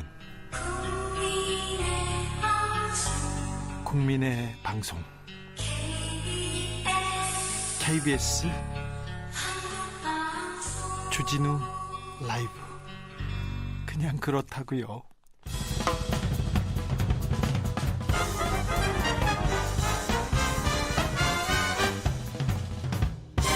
훅 인터뷰. 훅 인터뷰 이어갑니다. 판사 탄핵, 사법부 바로 세우기일까요? 아니면 사법부 길들이기일까요? 판사 탄핵 소추에 대해서 어제 여당 의원, 판사 출신 이수진 의원 이야기 들어봤는데 오늘은 야당 법사위원 모셔서 이야기 들어보겠습니다. 유상범 국민의힘 의원 오셨습니다. 안녕하세요. 네, 반갑습니다. 검사 출신이세요. 유상범 의원님께서는 어제 임성근 부장판사에 대한 탄핵 소추안 가결 어떻게 보셨습니까? 국회에서? 저희는 그 민주당의 네. 판사 길들이기의 결정판으로 보고 있습니다. 판사 길들이기의 결정판이요? 네. 그러면 이분이 사실 그 전국 법관 대표회의에서도 탄핵 필요하다고 이렇게 인정을 했고요. 판결문에도 위헌적 행위다, 재판 독립, 이렇게 법관 독립 침해했다 이렇게 얘기했는데도 그렇습니까? 그 판결문을 보셔야 됩니다. 네. 판결문의 그 판사는 네. 이분의 행위가 예. 판결 이유에 대한 일부 내용의 조언이나 권유를 해서 판결 이유를 고쳤지만 네. 그것이 재판 결과에는 전혀 영향을 미치지 않았다는 겁니다. 예. 그 판결에 그 사건이 3건이 있었는데 네. 2건이 판결 이유를 좀 고친 거고 양형 이유를 수정한 거고 한 건은 그 주심 판사에게 다른 판사에게 한번 논의를 해봐라고 제안한 겁니다. 저희 질문이 있습니다. 네. 자, 검사 유상범한테 질문이 있습니다. 유상범 검사님, 제가 뇌물은 받았어요. 받았는데 내 양심대로 했어요. 영향을 재판에는 미치지 않았어요. 이렇게 주장하는 피의자한테 뭐라고 하실 거예요? 그건 제가 됩니다. 제가 돼요? 그건 제가 됩니다. 아니 그런데 이 재판 독립에 자꾸 좀 영향을 미칠 만한 일을 했잖아요. 이 판사님이. 제가 그것이 적절하다고 말씀드리는 게 아니라 네. 적절치는 않습니다. 네. 그렇게까지 판결 이후에서 이런 내용을 쓰라고 하는 게 적절치는 않지만 중요한 거는 네. 재판의 독립은 재판 결과에 대한 영향을 미치는 겁니다. 네. 재판 결과는 하나 관계가 없어요. 단지 재판 판결 이후에서 무죄를 쓰는데 네. 무죄의 이유를 이런 걸 좀 썼으면 좋겠다. 네. 양형을 결정했는데 양형 이유제 이런 내용을 좀 고쳤으면 좋겠다. 이 정도의 내용입니다. 네. 그것은 재판의 그 재판권 자체에 영향을 미친 게 아니라는 거지. 네. 그것이 이제 그 법원의 판단입니다. 네. 자, 무죄가 나왔다. 무죄가 나온 판사를 이렇게 탄핵까지 가는 거는 조금 정치적이다. 이렇게 보시는 거죠? 예. 헌법에서 네. 그 판사의 그 탄핵에 이렇게 규정이 되어 있습니다. 탄핵 또는 금고 이상의 형을 선고받아서 파면한다고 되어 있습니다. 네. 즉 탄핵과 금고 이상의 형과는 등가의 가치를 갖는 거고요. 네. 이것은 그 불법이 중대해야 된다는 겁니다. 예. 노무현 전 대통령께서 탄핵이 되셨잖아요. 예. 그때 헌법재판소에서 노무현 대통령의 그 사전 선거운동적 행위가 인정이 되지만 그러나 그것이 불법성이 중대하지 않다. 탄핵할 그래서 정도는 탄핵 아니다. 아니다. 네. 이렇게 됐었던 겁니다. 예. 거기에 비춰보면 제가 말씀드린 건 재판 결과에는 영향을 미치지 않았고 예. 그 결론이 난 이유 부분의 설시에 대해 약간의 수정이라면은 그것이 부적절하지만 그것이 위헌적이라는 말을 들을 수 있지만 그만큼 중대하지 않다 이거죠. 네. 법률가 출신이니까 물어볼게요. 사법농단 처음에 접하시고 어떤 생각 드셨어요? 뭐 구체적으로 말씀드리면 당시의 관행이 예. 여러 가지 그 행정부의 업무나 이런 걸 고려하는 경우가 많았고 네, 그런 일이 대법원장의 재앙적 그 권한이라는 부분에 대해서는 비판이 많았습니다. 예. 그로 인해서 파생되는 문제라는 정도는 인식을 했고 예. 그 사법농단의 구체적인 내용이 사실 제대로 드러난 게 없습니다. 그래요? 실제로 사법농단이라고 말하는 것 중에 네. 여러 가지 사건이 있었지만 네. 다 무죄가 났지 않습니까? 지금 무죄가 계속 나오고 예. 있습니다. 유해영 전 대법원 판사도 대법원의 수석 재판연구관도 지금 무죄가 나왔어요. 어제. 네, 그렇습니다. 그러면요. 네. 검사 후배들이 네. 지금 무리하게 수사한 겁니까? 그러면? 저는 검사 출신이지만 네. 직권남용 직무유기의 법리를 예. 너무 적극적으로 해석한 측면이 있다. 검사들이? 이런 약간 비판적 시각을 가지고 있습니다. 윤석열 검찰총장이 이거 잘못한 겁니까? 그럼? 잘못했다 잘했다고 판단하기는 어렵고요. 예. 다만 직권남용의 법리가 굉장히 어렵습니다. 예. 그래서 과거에는 직권남용이 항상 뇌물과 같은 경우가 결합이 될 때 유죄 인정이 됐고 그렇죠. 그 자체로만은 별도로 기소되는 경우가 극히 적었고 예. 저도 검사 생활 25년 동안 독자적으로 그것만 기소한 경우는 없었습니다. 그래요? 네. 그러니까 그런 점에서 보면 너무 그 당시에 사법농단이 갖고 있는 사회적 충격이 크다 보니까 네. 너무 좀 적극적으로 법리를 해석한 게 아닌가 하는 그런 생각을 하고 있습니다. 저는 사법농단 그 얘기 나왔을 때 너무 놀랐어요. 법과 양심이 아니라 다른 사람들이 얘기하고 정치적인 이유 때문에 재판에 영향을 미치다니. 그리고 도박한 프로야구 선수 재판하지 말라고 이런 얘기가 전 충격받았거든요. 자, 다음 주제로 넘어갈까요? 네. 자, 김명수 대법원장이 더 문제다. 이렇게 얘기합니다. 국민의힘에서는 김명수 대법원장 탄핵해야 된다. 이렇게 얘기하는데 네. 무슨 이유 때문입니까? 자, 임성근 판사가 어제 탄핵 소추가 됐습니다. 예. 작년 5월에 네. 대법원장을 만났을 때 대법원장이 임성근 판사에 대해서 네. 정치권에서 탄핵의 논란이 있고 네. 만약 사표를 받으면 탄핵 나중에 본인이 비난을 받는다. 네. 이렇게 하면서 사표 수리를 안 했어요. 예. 그리고 나서 결국 시간이 지나서 임성근 판사가 탄핵이 됐습니다. 네. 즉 정치권의 탄핵 논란에 대해서 재판장이 알아서 그 부분에 대해서 임성근 판사의 사표를 보류함으로써 네. 결국 탄핵을 이르게 했다는 것은 대법원장이 스스로 사법권의 독립이라는 개념을 포기한 겁니다. 독립을 포기한 거고 정치권의 입장을 반영해서 자기 후배 판사를 단두대에 올려버린 겁니다. 이런 차원에서 김명수 대법원장은 자격이 없다는 거예요. 또 하나는 더 중요한 게 있습니다. 이 사회의 지도자는 절대 거짓말을 해서는 안 됩니다. 네. 김도우 의원과 예. 제가 그 조선일보 보도에 대한 의견을 물었을 때 분명히 사표를 제출하려고 하지 않았다. 예. 또한 대화 중 탄핵을 이유로 사표를 보류하지 않았다라고 명확히 답변을 했습니다. 예.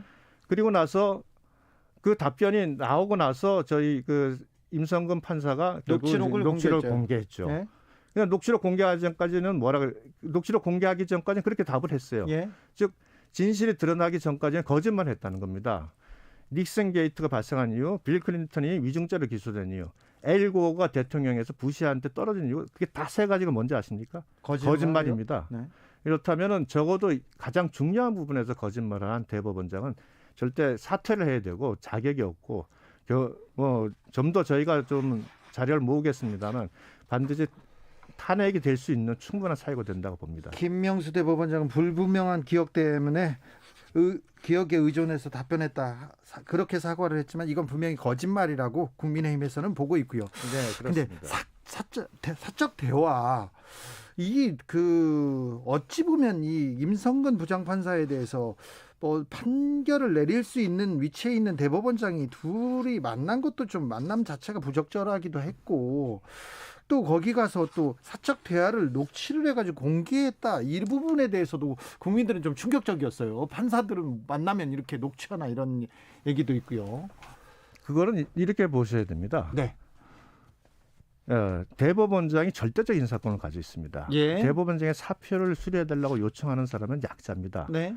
그럼 그 사람이 왜 녹취를 했을까요? 기본적으로는 대법원장을 믿지를 못하는 겁니다. 네. 밑에 판사가 대법원장을 믿지 못한다는 거, 그 책임은 대법원장한테 있는 겁니다. 예. 저는 그게 적절하다는 표현을 하지는 않습니다. 예. 그러나 법적으로는 다 불법이 아닌 거고요. 예. 그 밑에 부장판사, 고등부장판사가 대법원장을 만나면서 녹취를 할 정도까지 대법원장이 신뢰를 주지 못하는 사람이라는 건 저는 그것이 더 중요한 부분이라고 봅니다. 네. 헌재로 이제 넘어갔습니다. 탄핵 소추안은. 네.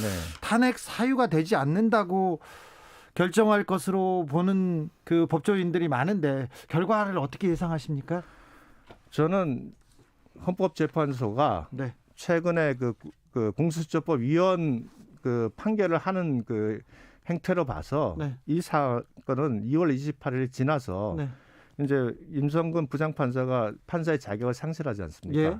그러면은 파면을 해야 될 자격이 없기 때문에 네. 그 자체로 소의 이익이 없습니다. 네. 그럼 그대로 각하가 되는 거거든요. 네. 실제 판단을 안 하고 예. 형식적으로 각하 판단을 함으로써 헌법재판소가 여러 가지 나올 수 있는 비난을 면하지 않을까 이렇게 예상하고 있습니다. 자, 근데 아무튼 김명수 대법원장에 대한 비판 있었고요. 사법농단에 대한 그 비난 계속 이어졌는데 사법개혁 필요성에 대해서 국민들이 좀 절감하고 있는 것 같은데 사법개혁 해야죠? 네, 해야 됩니다. 어떻게 해야 됩니까? 사법개혁이 필요한 여러 가지 그 사법농단의 얘기가 나온 것도 1번은 대법원장의 제왕적 권한입니다. 예. 대법원장이 모든 판사에 대한 인사권을 다 가지고 있습니다. 네. 그 인사권을 분할하는 형태로 예. 감으로써 대법원장의 절대적 권한을 줄이는 게 중요하고요. 예. 또 하나는 법원 행정처라는 조직이 워낙 비대해지면서 그 조직에 속한 엘리트 판사들이 네. 결국은 이 사법부의 그 최상위층을 형성하는 그런 일종의 그 그렇죠. 승진 루트로 활동이 됐습니다. 네, 귀족처럼 예. 거기 군림하고 그러다 있었습니다. 보니 법원에서도 그렇게 엘리트와 아닌 것처럼 양분되는 경향이 있었는데 예. 그런 부분을 조금 희석해야 되는 부분이 있고요. 예. 마지막으로 지금 법원에서는 지금 우리가 문제가 있는 게 상고심에 너무나 많은 사건이 올라가다 보니 네. 그 사람 3심이라는 제도를 택했지만 그 대법원에 가면 3년, 5년씩 재판이 지연되는 경우가 많습니다. 한 분이 1년에 몇 천 건씩을 지금 예, 담당하고 있으니까요. 물론 그중에 80% 사건은 이제 불속행위란 제도로 사실상 상고 허가제 형태로 움직이긴 합니다만 네. 그럼에도 보고 많습니다. 네. 이런 제도적인 측면 이런 걸 이제 검토해야 되는 것이지 네. 지금처럼 특정 판사의 어떤 그걸 가지고 탄핵으로 간다. 이건 예. 사법개혁과 아무 관계가 없는 겁니다. 자, 김학의 출금 사건에 대해서도 좀 물어보겠습니다. 이 사건의 본질은 무엇이라고 보십니까? 김학의 그 차관이 네. 그와 같은 행위를 했다는 것은 비난받아 마땅합니다. 네. 그러나 법을 집행하는 사람은 네. 그것이 사형수라고 할지라도 법률에 정해진 규정에 따라서 해야 되는 겁니다. 법률에 따라 해야죠. 그 당시에는 김학의 차관이 외국에 출국할 당시에는 네. 피내사자도 아니었고 피의자도 아니었습니다. 네. 즉 아무런 어떠한 경우든 출국 금지를 할 수 있는 법적 근거는 없는 사람이었습니다. 예. 다만 조사위에서 향후 고발될 예정이 돼 있는 사람입니다. 그렇죠. 네. 물론 예정이 돼 있더라도 이런 경우에는 출국을 막을 수 없습니다. 그것은 국가의 권력이 아니라 폭력입니다. 도망가더라도 어쩔 수가 없는 겁니다. 네. 그건 그럴 수밖에 없는 상황이었기 때문에 가는 거죠. 그것이 우리가 말하는 법치입니다. 법치라는 것은 완벽하지 않습니다. 그러나 절차를 반드시 지켜야 되는 이것이 우리 법치대를 끌고 가는 겁니다. 검사들이 그 조사를 1차 조사도 잘 못하고 2차 조사도 못하고 결국은 도망가려고 하니까 어쩔 수 없이 다른 검사가 막았다 이렇게 얘기하는 사람들 그거는 있잖아요. 사실과 다른 얘기죠. 조사위라는 데서는 네. 진상을 조사하는 데입니다. 수사를 하는 데가 아니죠. 예. 그런 사실관계 파악은 안 되고 거기는 수사권이 없고요. 네. 그다음에 강제적으로 사람을 불러서 조사할 권한도 없는 데입니다. 네. 본인들이 만약 그렇다면 당연히 그냥 먼저 수사를 했어야죠. 고발하거나. 네, 그렇습니다. 네. 법사위가 작년에 이제 법사위원 들어오셨을 때 추윤 사태로 엄청 치열했지 않습니까? 네. 올해는 검찰개혁, 사법개혁 관련해서 어떤 일을 하실 계획이신지요? 야당은 어떤 일을 할 게 없습니다. 아, 그래요? 예, 여당이 하는 일이 옳다면은 동의를 해주는 것이고 네. 그것이 국가 발전과 국민에게 옳지 않다면 그것에 적극적으로 반대를 해서 그 방향을 바로잡아주는 게 야당의 역할입니다. 그런데 여당이 하는 것 중에 다 마음에 안 듭니까? 다 반대합니까?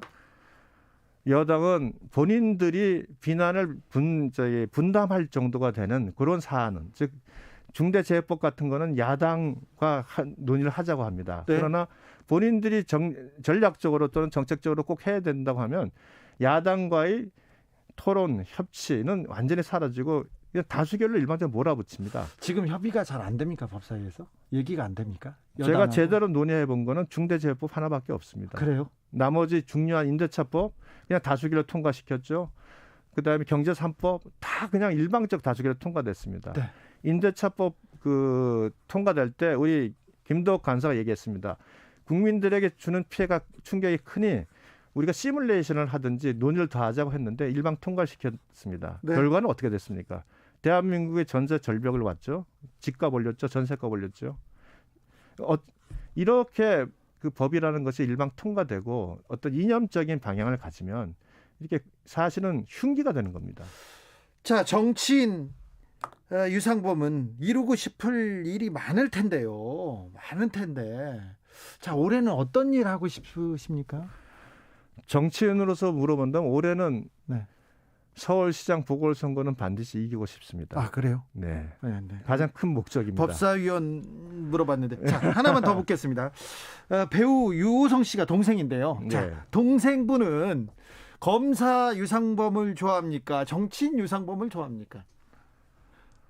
검사 시절을 더 좋아하는 것 같습니다. 그래요? 예. 왜 그렇죠? 제 삶의 모습을 보면서 네. 범죄를 척결하고 네. 정의를 실현하는 그 모습이 참 보기 좋았다고 합니다. 아, 그래요? 근데 그 친구는 영화는 늘 깡패로 나온 영화만 네. 찍었죠. 네. 그런데 네. 형 정치인 되더니 왜 이렇게 과격해? 그리고 그 정책은 아니야. 이런 그런 견해차이 그런 건 없었습니까? 제가 법사위가 워낙 여러 가지로 논란이 많았던 법사위고 네. 그러다 보니까 저도 목소리를 많이 높였는데 네. 동생이 하는 얘기는 좀 목소리 높이는 것보다는 논리적이면 설득력 있게 네. 좀 상대방을 설득하는 모습을 좀 보여줬으면 좋겠다. 어허, 네. 이런 조언을 받았습니다. 그래도 유상범 의원님은 논리적이고 좀 그렇게 차분하게 얘기하시는 편인데요. 예, 그래도 동생이 보기에는 네. 아마 좀 낯선 모양입니다. 알겠습니다. 여당의 얘기도 듣고요. 야당의 얘기도 특별히 법사위원들을 좀 많이 모셔서 얘기 또 듣겠습니다. 오늘 말씀 감사했습니다. 유상범 국민의힘 의원이었습니다. 예, 감사합니다. 정치 피로, 사건 사고로 인한 피로, 고달픈 일상에서 오는 피로. 오늘 시사하셨습니까? 경험해보세요. 들은 날과 안 들은 날의 차이. 여러분의 피로를 날려줄 저녁 한 끼 시사 추진우 라이브.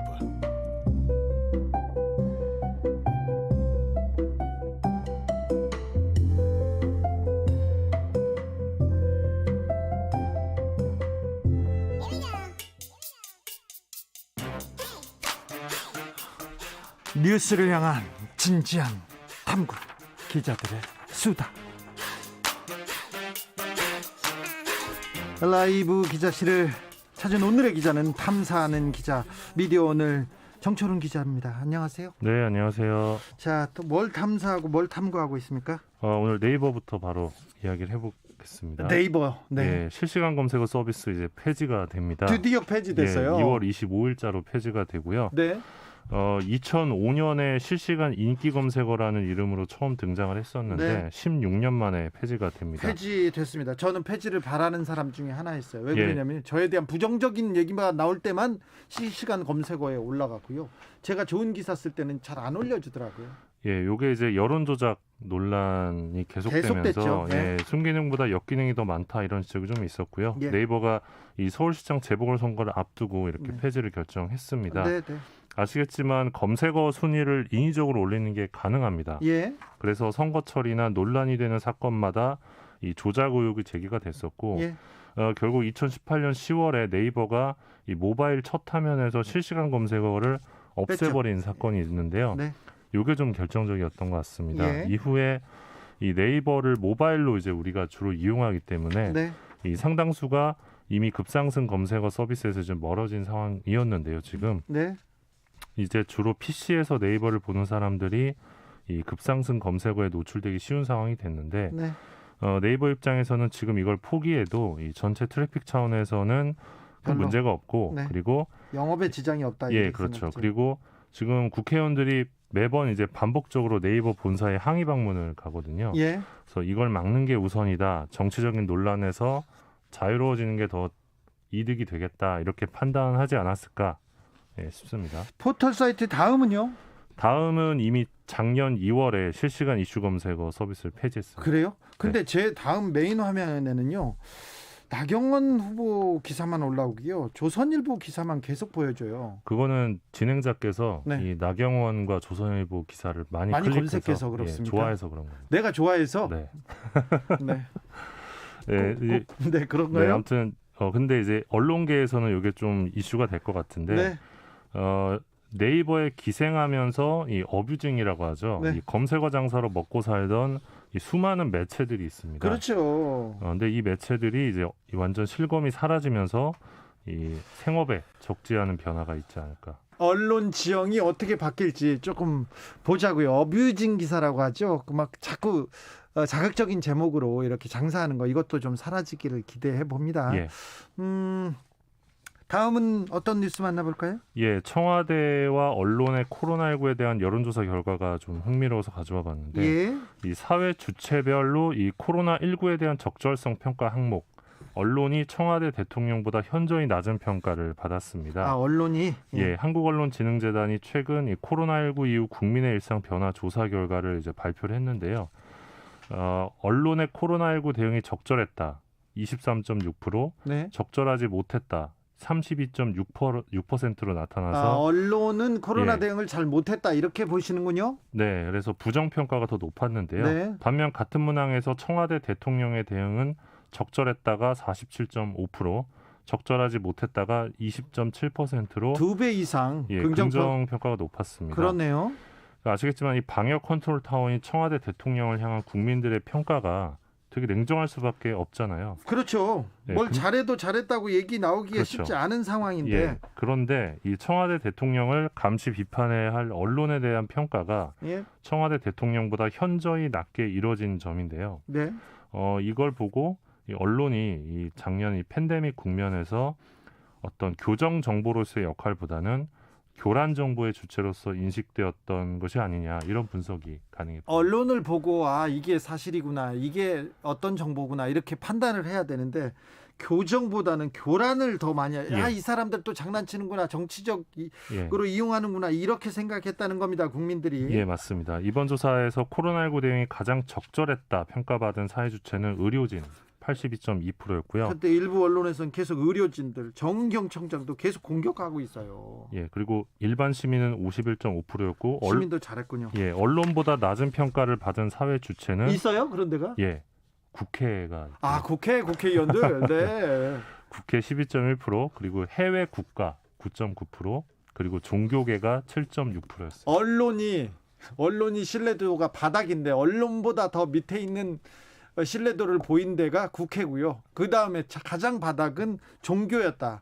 굉장히 큰 의미가 있네요. 네. 이번 조사는 언론재단이 마켓링크에 의뢰해 2020년 8월 21일부터 9월 4일까지 성인 1000명 대상으로 PC 모바일을 통해 이루어졌고요. 표본 오차는 95% 신뢰 수준의 플러스 마이너스 3.1%포인트입니다. 정철훈 기자와 기자들의 수다 이어가고 있습니다. 다음은 어떤 내용입니까? 예, 최강욱 열린민주당 의원이 네. 21대 국회에서 발의된 언론중재법 가운데 가장 언론에 위협적인 이 개정안을 오늘 대표 발의했습니다. 아, 그렇습니까? 어떤 내용입니까? 예, 핵심은 역시 징벌적 손해배상제인데요. 네.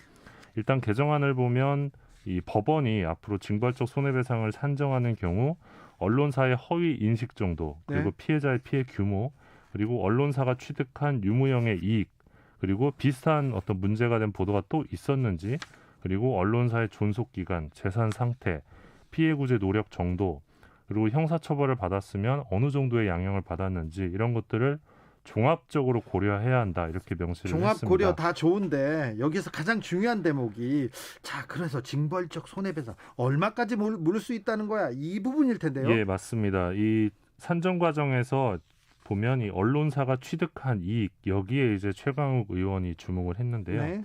개정안을 보면 해당 언론 보도가 있은 날부터 삭제된 날까지 총 일수에 해당 언론사의 일일 평균 매출액을 곱한 금액으로 정하도록 했습니다. 예. 예를 들어서 이 조선일보의 2019년 총 매출액이 2,991억인데요. 예. 이걸 365일로 나누면 일일 평균 매출액이 8억 1,900만 원 정도입니다. 네.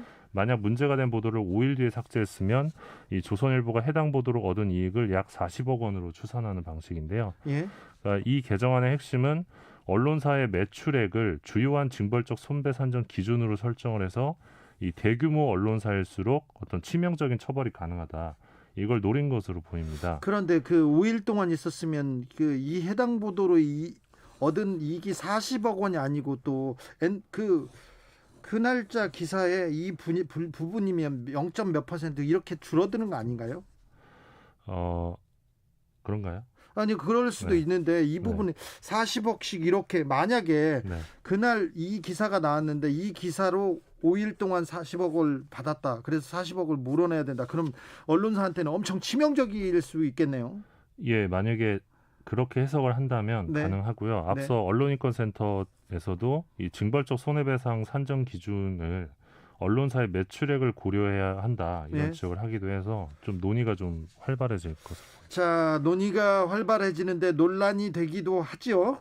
예, 논란이 예상되는 대목도 있는데 현 개정안을 보면 언론중재위원회가 문화체육관광부 소속 언론위원회로 바뀌게 됩니다. 예. 그리고 언론위원회가 이 침해 행위를 판정해서 시정명령을 하고 시정명령을 이행하지 않으면 2천만 원 이하의 이행강제금을 부과할 수 있게 됩니다. 예. 이게 이제 언론 보도에 따른 실효적 피해 구제를 위해 중재가 핵심이거든요. 현행 언론중재위원회. 네, 근데 그렇죠. 이거를 침해 여부 판정으로 바꾸는 어떤 전면적 변화를 예고하는 건데, 그렇죠. 이렇게 되면 언론위원회가 일종의 법원 역할을 하게 되는 거고, 이제 정부 부처 소속이기 때문에 당장 정부 비판 보도를 막는 검열 기구가 될 수 있다, 이런 비판이 불가피해 보입니다. 언론이 막대한 권한을 가지고 있음에도 불구하고 책임은 지지 않았어요. 허위 보도, 사실이 아닌 보도를 가지고도 책임을 지지 않았는데, 언론 개혁, 이 언론이 얼마나 책임을 지는지 이 부분을 좀 짚고 넘어가려는 그런 법안들이 계속되고 있습니다. 예, 그러니까 개인적으로는 이 개정안의 의미를 굳이 둔다면, 네. 이 지금까지 징벌적 손배 관련 기존 법안들은 실제 피해액의 3배, 5배 요 수준으로 논의가 계속됐는데, 네. 이번 개정안의 경우는 큰 언론사일수록 더 많은 손해를 물어야 된다, 이 취지여서 좀 시사점이 있는 것 같고요. 네. 자, 다음 이야기로 넘어가 볼까요? 네, 그 언론개혁을 위한 노사동수 편성위원회 법안이 또 어제 발의가 됐습니다. 이게 무슨 얘기죠? 예, 정필모 더불어민주당 의원이 이 방송의 편성 제작 자율성 보장을 위한 이 노사동수 편성위원회 설치 의무화를 골자로 한 이 방송법 개정안인데요. 이게 통과가 되면 지상파, 종합 편성 채널, 보도 전문 채널은 이 편성위원회를 구성을 할 때 회사 추천 5명, 종사자 대표 추천 5명이 동수로 이제 편성위원회에 참여를 하게 되는 겁니다.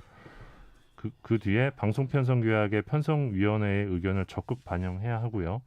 또 이 편성위원회에서는 방송 프로그램의 취재 제작 및 편성 자율성 침해 사건이 발생하거나 또 시청자위원회 추천권과 같은 사안이 있을 때 이를 심의 의결하게 됩니다. 어떤 의미를 가지는지 좀 눈에 들어오지 않습니다.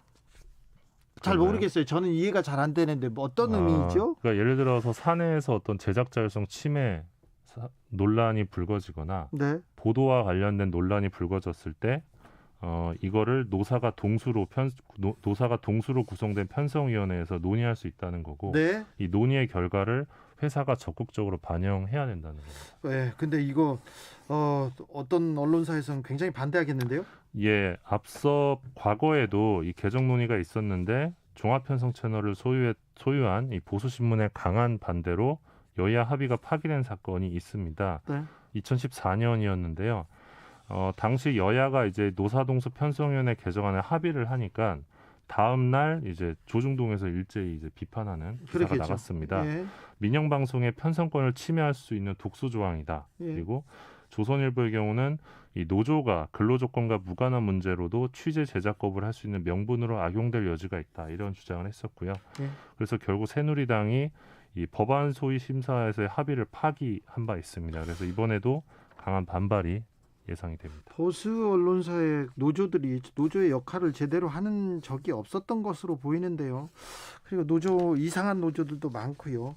이상하지 않은 노조도 있습니다. 그런데 특별히 언론사 노조들은 조금 이상한 노조들이 있어서요. 예. 조금 이 부분이 어찌 진행될지 좀 지켜보겠습니다. 저는 이 법이 없는 것보다는 있는 것이 그 방송사에게 훨씬 득이 된다고 생각합니다. 그러게요. 자, 언론 개혁에 대한 법안들 계속 나오고 있습니다. 자, 다음 소식은요? 예, 그 TV조선 메인 뉴스 시청자 수가 이 월간 단위에서 MBC 뉴스데스크와 SBS 메인 뉴스를 앞선 지표가 나왔습니다. 이거 굉장히 주목할 만한 뉴스인데, 그러니까 예. TV조선 뉴스가 종편 뉴스가 MBC, SBS 지상파를 지금 앞섰다고요? 예, 개국 이래 최초이고요. 예. 종편 생긴 이래 최초네요. 근데 월간 단위로 볼 때는 최초인 것 같습니다. 네네. 이 양사를 어떻습니까? 다 앞선 거는 KBS가 지난 3일에 발행한 이 월간 코코파이 TV 지표라는 게 있습니다. 네. 그 지표를 보면 TV조선 뉴스9은 1월 평균 시청자 수에서 이 133만 명을 기록을 해서 TV조선은 133만 명. 예, SBS 8뉴스가 121만 명, 예. MBC 뉴스데스크가 120만 명이어서 MBC와 SBS를 따돌렸네요. 예, KBS 뉴스9이 280만 명의 시청자 수였는데 280만 명이 KBS 뉴스고요. 네네. 그다음에 TV조선은 130만 명대요. 와. 예, 그래서 방송사 메인 뉴스 2위가 됐습니다. TV조선이. 엄청난 그 수치가 나왔군요. TV조선이 요새 예. 조금 정말 핫하다는데 잘 나가는군요. 예, 잠깐 코코파이 지수 말씀드리면 이 본방송, 재방송 그리고 55개 유통 채널의 평균 시청자 수, 방송 후 7일간 VOD 시청자 수까지 다 합쳐서 만든 콘텐츠 이용 통합 지수고요. 예. 아시겠지만 TV조선의 뉴스 왜 성공하고 있느냐? 네. 예능이 잘 나가서인 것 같습니다. 예. 지금 우리 이혼했어요, 아내의 맛, 뽕숭아 학당, 내일은 미스트롯2, 사랑의 콜센터 모두 평일 밤 10시에 편성이 돼 있는데 네. 이 메인 뉴스가 오후 9시에 편성이 돼 있습니다. 뉴스 봐야 지금 예능으로 가는군요. 예, 그래서 일종의 텐트폴 효과, 일종의 떡고물 효과를 보고 있다, 이런 분석이 나오고요. 예. 토요일 메인 뉴스의 경우는 아예 미스트롯2 재방송을 1부와 2부로 쪼갠 다음에 그 가운데다가 편성을 해놨습니다. 그래서 뉴스가 머리를 지금 잘 쓰는 거죠. 뉴스가 지금 TV조선 뉴스가 굉장히 또 많은 사람들한테 예.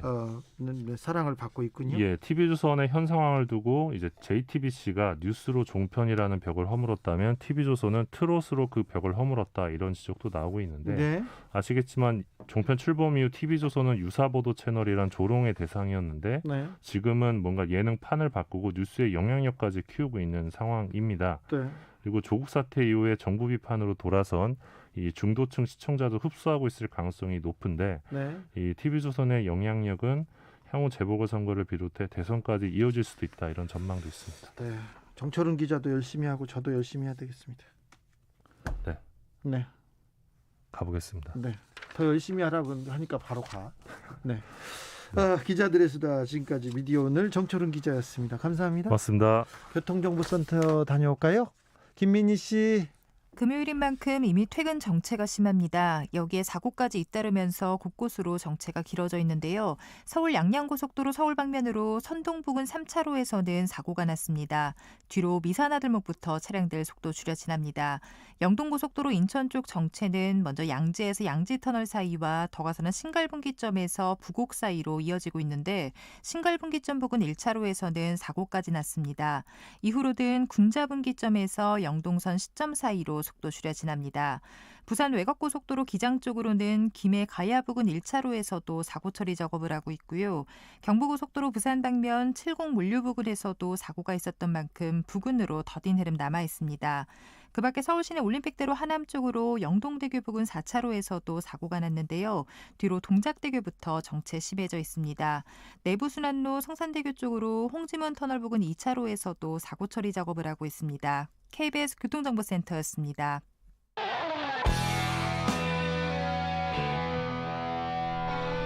스치기만 해도 똑똑해진다. 드라이브 스루 시사 주진우 라이브.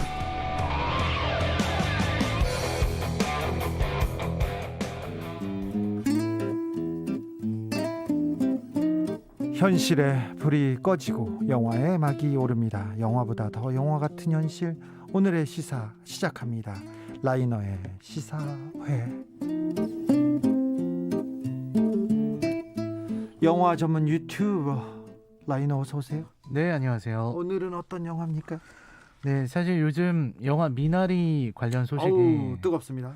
네, 굉장히 뜨겁게 오고 있는데요. 네. 사실 미나리의 작품도 작품이지만 특히 윤여정 배우 같은 경우는 정말 해외의 상을 휩쓸다시피 하는 그렇다면서요? 네, 몇 상황이에요. 관왕이다, 뭐 10관왕이다, 10몇 관왕이다 여기까지 나왔습니다. 예, 그 정도 상황이고 지금 이런 어떤 흐름으로 봐서는 아카데미에서도 예.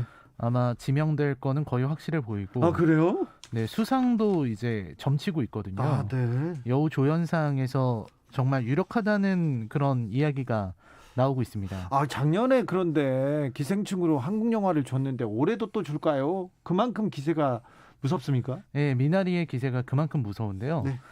뭐 어지간한 상들은 전부 다 휩쓸고 있습니다. 예. 근데 이제 골든글로브가 좀 문제가 되고 있어요. 예. 미국의 골든글로브는 아카데미보다도 어떻게 보면 더 보수적인 그런 시상식인데요. 네. 여기에서 이제 그 두 가지 문제가 생겼습니다. 하나는 외국어 영화상에 미나리를 올렸다는 거. 예. 그리고 두 번째는 윤여정 배우가 여우조연상 후보에도 못 올랐다는 거죠. 네. 이것 때문에 미국 현지에서도 굉장히 큰 비판이 나오고 있습니다. 네. 아무튼 근데 미국에서도 굉장히 좋아할 만한 영화예요. 왜 그러냐면은 아메리칸 드림, 그러니까 이민자 얘기를 좀 다루고 있고요. 또 그런 내용이 좀 좋아하지 않을까 그런 생각도 좀 해봅니다. 네, 맞습니다. 한국인 이민자를 다루고 있죠. 네. 자, 그래서 어떤 영화죠 오늘은? 오늘은요. 그래서 지금처럼 이런 상황에서 외국어 영화상을 받은 작품 중에서 하나 골라봤어요. 예. 그 외국어 영화상 그리고 아카데미 국제 영화상 이 두 가지를 전부 다 받았던 작품이 있는데요. 예. 2018년에 나왔던 알폰소 쿠아론 감독의 로마라는 작품입니다. 아, 로마. 네. 굉장히 가슴 아픈 내용이었던 것 같은데요. 자, 그때 로마가 아카데미 작품상을 다 받는다고 막 그랬었어요. 네, 받을 거라고 계속 얘기했었는데. 그렇죠. 그런데 네, 다들 뭐 받지 않겠느냐 이런 얘기가 있었는데 그린북이라는 작품이 받았습니다. 그린북도 좋은 작품이죠. 네, 그린북도 뭐 좋은 작품이고 또 네. 미국인들이 되게 좋아하는 스토리예요. 인종 얘기가. 네, 인종차별을 또 약간 미국인들다운 스토리로 미화. 네, 그렇게 또 해결하는 이런 이야기라서 되게 좋아하는 이야기고 저도 되게 따뜻하게 보긴 했는데요. 네. 근데 작품성이라는 측면에서는 로마에게 밀린다라는 게 좀 중론이었습니다. 로마가 그때 왜 밀렸습니까? 그때 로마가 상을 못 받은 이유가 두 가지였는데요. 외국어 영화라는 점, 그리고 다른 하나는 넷플릭스 영화라는 점. 네. 이 두 개가 이제 좀 문제가 됐었던 모양인지 로마는 참 아카데미에서 안타깝게도 밀렸어요. 네, 작품상은 받지를 못했는데요. 그래도 10개 부분에서 노미네이트 됐었고 그리고 외국어 영화상을 비롯해서 감독상 등을 받았기 때문에 대단한 작품이라는 생각이 들고요. 네. 또 알폰소 쿠아론이라는 아주 요즘 현 시대를 살아가는 아주 위대한 영화 감독의 작품이기도 합니다. 그 로마 전까지 알폰소 쿠아론이 이렇게 위대한 감독이었나는 잘 몰랐어요, 저는. 로마 전까지는요. 그래비티, 칠드런 오브 맨 네. 이런 작품이 있었죠. 좋긴 했어요. 아, 좋긴 했는데. 훌륭했어요. 그런데 네네. 해리포터 찍었잖아요, 이분이. 네네. 그래서 맞습니다. 저는 좀 약간 판타지 감독이구나 이렇게 생각했는데요. 네네. 로마는요, 정말 4월을 라일락님께서 로마 제목 듣고 전율이 너무 인상 깊게 본 영화라서요. 그렇죠?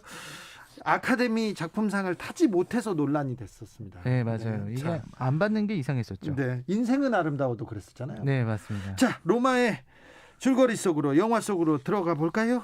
네, 사실 로마라는 영화는 알폰소 쿠아론 감독의 어떤 인생을 담은 영화이기도 하고요. 네, 멕시코. 네, 그리고 또 알폰소 쿠아론 감독이 영화란 무엇인가에 대해서 질문을 던지는 그런 작품이기도 합니다. 예. 여기 나오는 주인공은 클레오라는 여성인데요.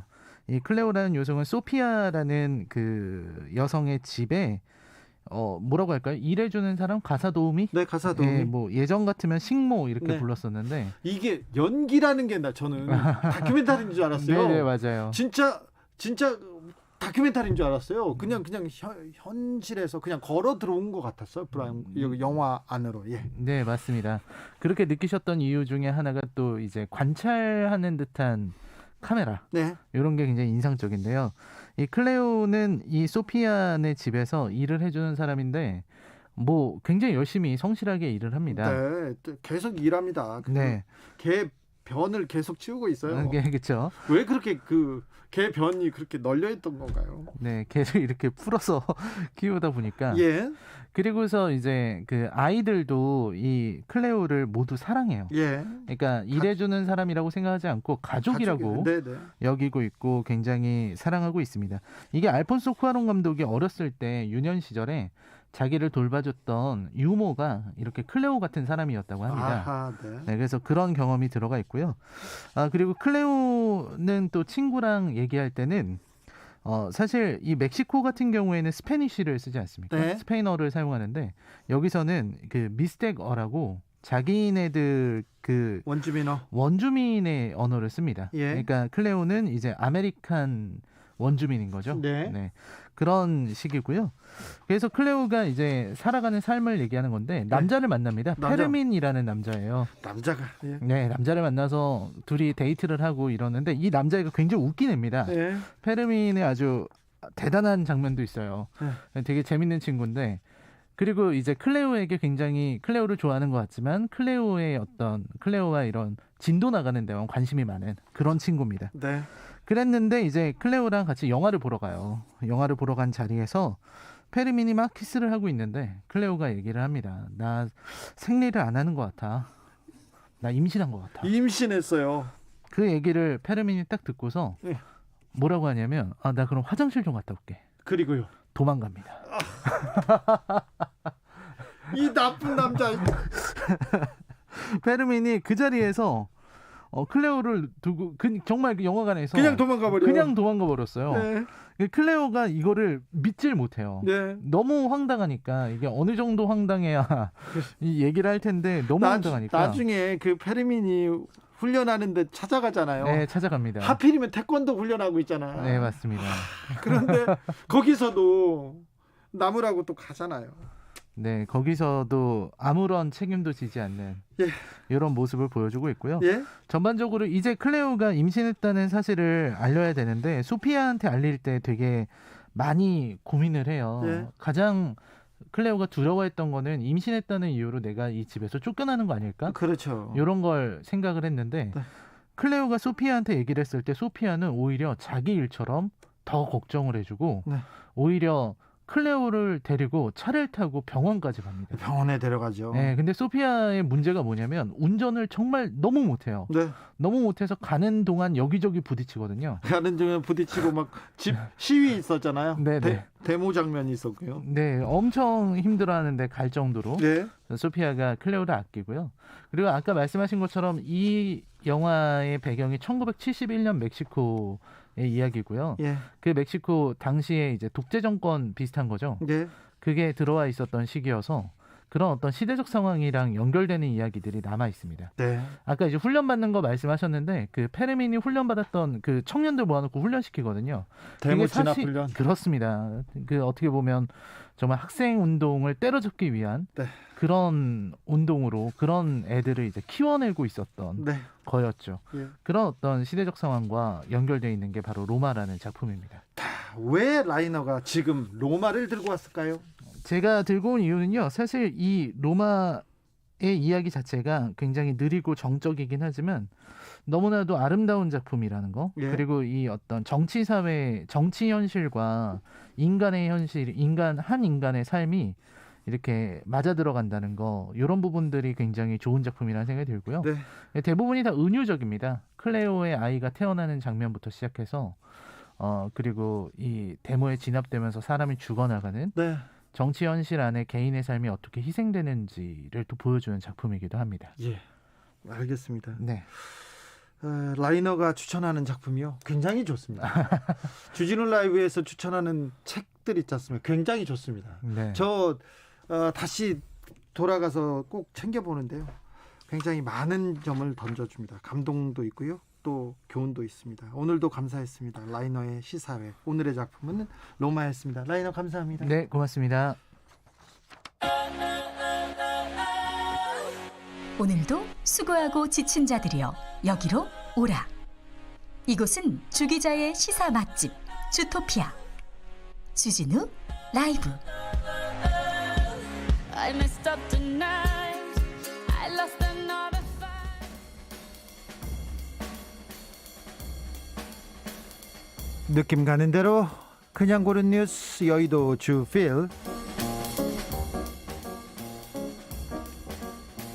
미얀마 첫 거리 시위, 로힝아 난민도 쿠데타 반대. 경향신문 기사인데요. 지난 4일 미얀마 시민들이 군사 쿠데타에 항의하는 첫 거리 시위를 벌였습니다. 쿠데타가 단행한 지 3일 만인데요. 양곤, 그 수도 양곤에서는 냄비 시위를 이어가고 있습니다. 냄비를 두드리고 있다고 하죠. 그리고 아파트 베란다에서는 휴대전화 불빛을 켜고 흔들고 있다고 합니다. 그리고 Dust in the Wind라는 유명한 팝송 있지 않습니까? 그 노래를 개사한 저항 가요를 부르고 있다고 합니다. 의료진도 파업에 나섰고요. 방글라데시에 있는 미얀마 소수민족이죠. 로힝야 난민 캠프에서도 쿠데타 반대 시위를 열었다고 합니다. 큰 피해가 나지 않기를 계속 바랍니다. 걱정입니다. 저는 미얀마의 대중과 국민들과 그리고 민주주의를 위해서 기도합니다. 연대합니다. 미얀마의 평화를 빕니다. 모리 도쿄올림픽 위원장 여성 폄하 발언 논란의 사죄. 국민일보 기사입니다. 모리 요시로 도쿄올림픽 패럴림픽 조직위원장입니다. 이분은 일본 총리를 지낸 정치인인데, 원로 정치인인데, 회사 정치인인데요. 그 회의석상에서 이런 얘기합니다. 여성이 많은 이 사회에는 시간이 많이 걸린다. 그러면서 여성들은 경쟁의식이 강해서 한 명 말하면 모두 발언해야 된다. 그래서 여성 이사가 늘면 회의가 안 끝나서 곤란하다. 이렇게 조금 여성에 대해서 조금 문제가 있는 발언을 했는데요. 이분은 그전에도 그런 발언을 하셨어요. 총리 시절에 뭐라고 얘기했냐면, 아이 하나 낳지 않는 여성을 세금으로 돌봐줘야 하는 것은 이상한 일이다, 이런 얘기를 하셨어요. 이런 발언을 하다니 좀 이상하죠. 이분이 결정적으로 이렇게 말실수로 큰 무리를 일으킨 거는 아사다마오, 피겨스타 아사다마오 있었지 않습니까? 이 아사다마오가 소치 올림픽 이후에 조금 금메달 따지 못했잖아요. 그러니까는 모여있는 자리에서 저애는 꼭 중요한 순간에 자빠져 이렇게 얘기했습니다. 참. 그런데 이런 분이, 이렇게 폄하하는 발언을 계속하는 분이 올림픽 조직위원장입니다. 참 일본의 여성 인권에 대해서는 좀 걱정이 됩니다. 네. 이웃이어서요, 저희가 걱정한다고요. 네. 프랑스 인류로 내라, 지구 위한 큰 판결. 경향신문 기사입니다. 파리 행정법원에서 중요한 판결을 내렸어요. 국가가 온실가스 감축 약속을 이행하지 않았다면 국가가 피해배상 책임을 져야 된다.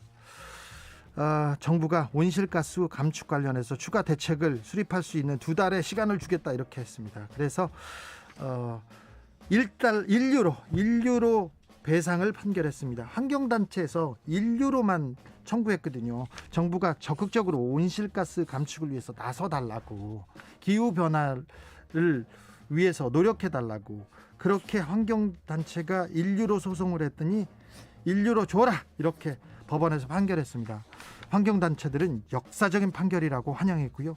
세계 시민들이 각 정부에 책임을 묻고 행동을 촉구해야 한다 이렇게 외치고 있습니다. 엠마뉴엘 마크롱 대통령이, 프랑스 대통령이 지난해 12월에 헌법을 바꾸려고 하면서 헌법 제1조 1항에 이런 문구를 넣고 싶어 했습니다.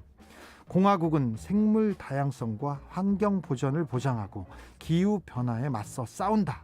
이 문구를 헌법에 넣으려고 했습니다. 기후 위기에 맞서 싸운다. 우리도 싸워야 됩니다. 나서야 됩니다. 시간이 없습니다. 우리도 싸워야 합니다.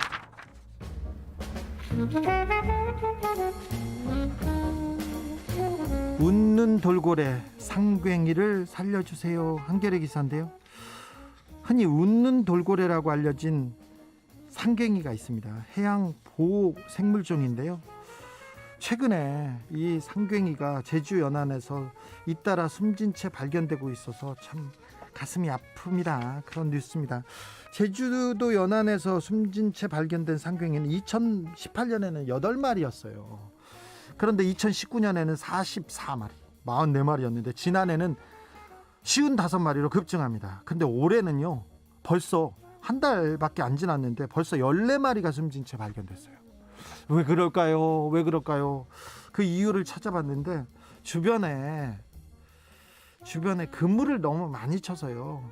그물에 이렇게 상괭이가 다른 물고기를 잡아먹으러 들어갔다가 그 어망에서 나오지 못하거나 아니면 걸려서 겨우 빠져나왔는데 상처를 크게 입어서 해안가에 이 사체로 떠밀려온 것으로 보인다고 합니다. 참 기후변화 또 그렇고 그 생명보호, 이 생태계 보호를 위해서 우리가 나서야 합니다. 싸워야 합니다.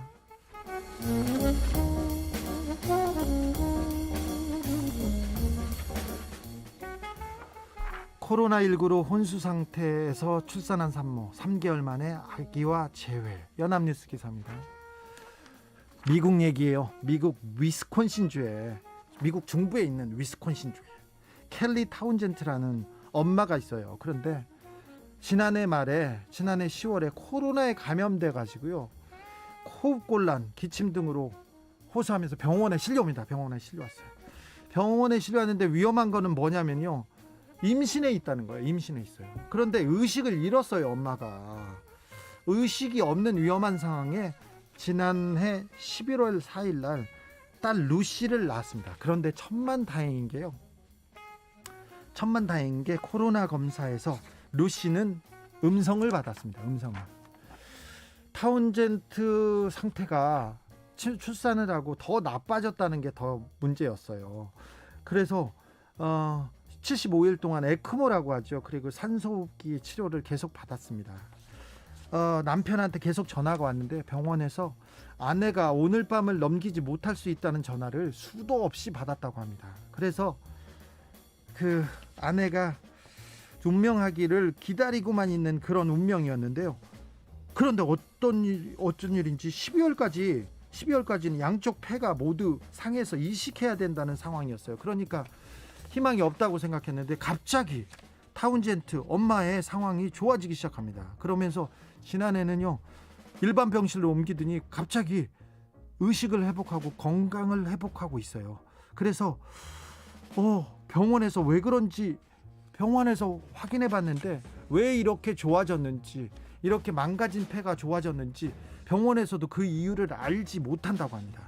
결국에 엄마 타운젠트는 3개월 만에 아기와 재회했습니다. 곧 태어날 수도 있고 곧 행복하게 같이 지낼 수 있다고 봅니다.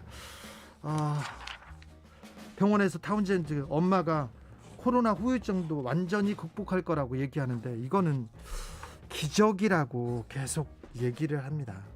아주 어두운 순간에도, 아주 어려운 순간에도 희망은 있습니다. 그 희망을 버리지 말아야 되는데 그렇습니다. 미얀마에도 민주주의에 대한 희망을 버리지 않기를 미얀마 국민들한테 좀 응원하고 연대의 힘을 보냅니다. 5502님께서 지적해 주셨어요. 미얀마 수도는 양곤이 아닙니다. 네피도입니다. 네, 죄송합니다. 미얀마 수도를 저는 양곤으로 생각했는데요. 원래는 양곤이었는데 군사정부가 네피도로 수도를 옮겼다고 합니다. 네. 미얀마에서 민주주의를 외치는 시민들이 이 노래를 부른다죠. 그런데 내용에 개사를 해가지고 아직까지 임을 위한 행진곡은 미얀마까지 가지는 않았다고 합니다. 캔자스의 Dust in the Wind를 개사해서 부른 노래가 뭐냐면요, 카바르마 키아이브. 우리는 세상이 끝날 때까지 만족하지 않는다, 외칠 것이다, 이런 뜻이랍니다. 자, 카바르마 키아이브 들으면서 오늘 주진우 라이브 마무리하겠습니다. 한 주 고생 많으셨습니다. 그래도 저는 내일 찾아옵니다. 내일 오후 5시 5분에 제가 진행하는 주진우 라이브 스페셜로 만나 뵙겠습니다. 혹시 한 주 동안 못 들은 분 있으면 토요일 것만 들어도 쏙쏙 정리됩니다. 감사하고요. 저는 여기서 물러나겠습니다. 지금까지 주진우였습니다.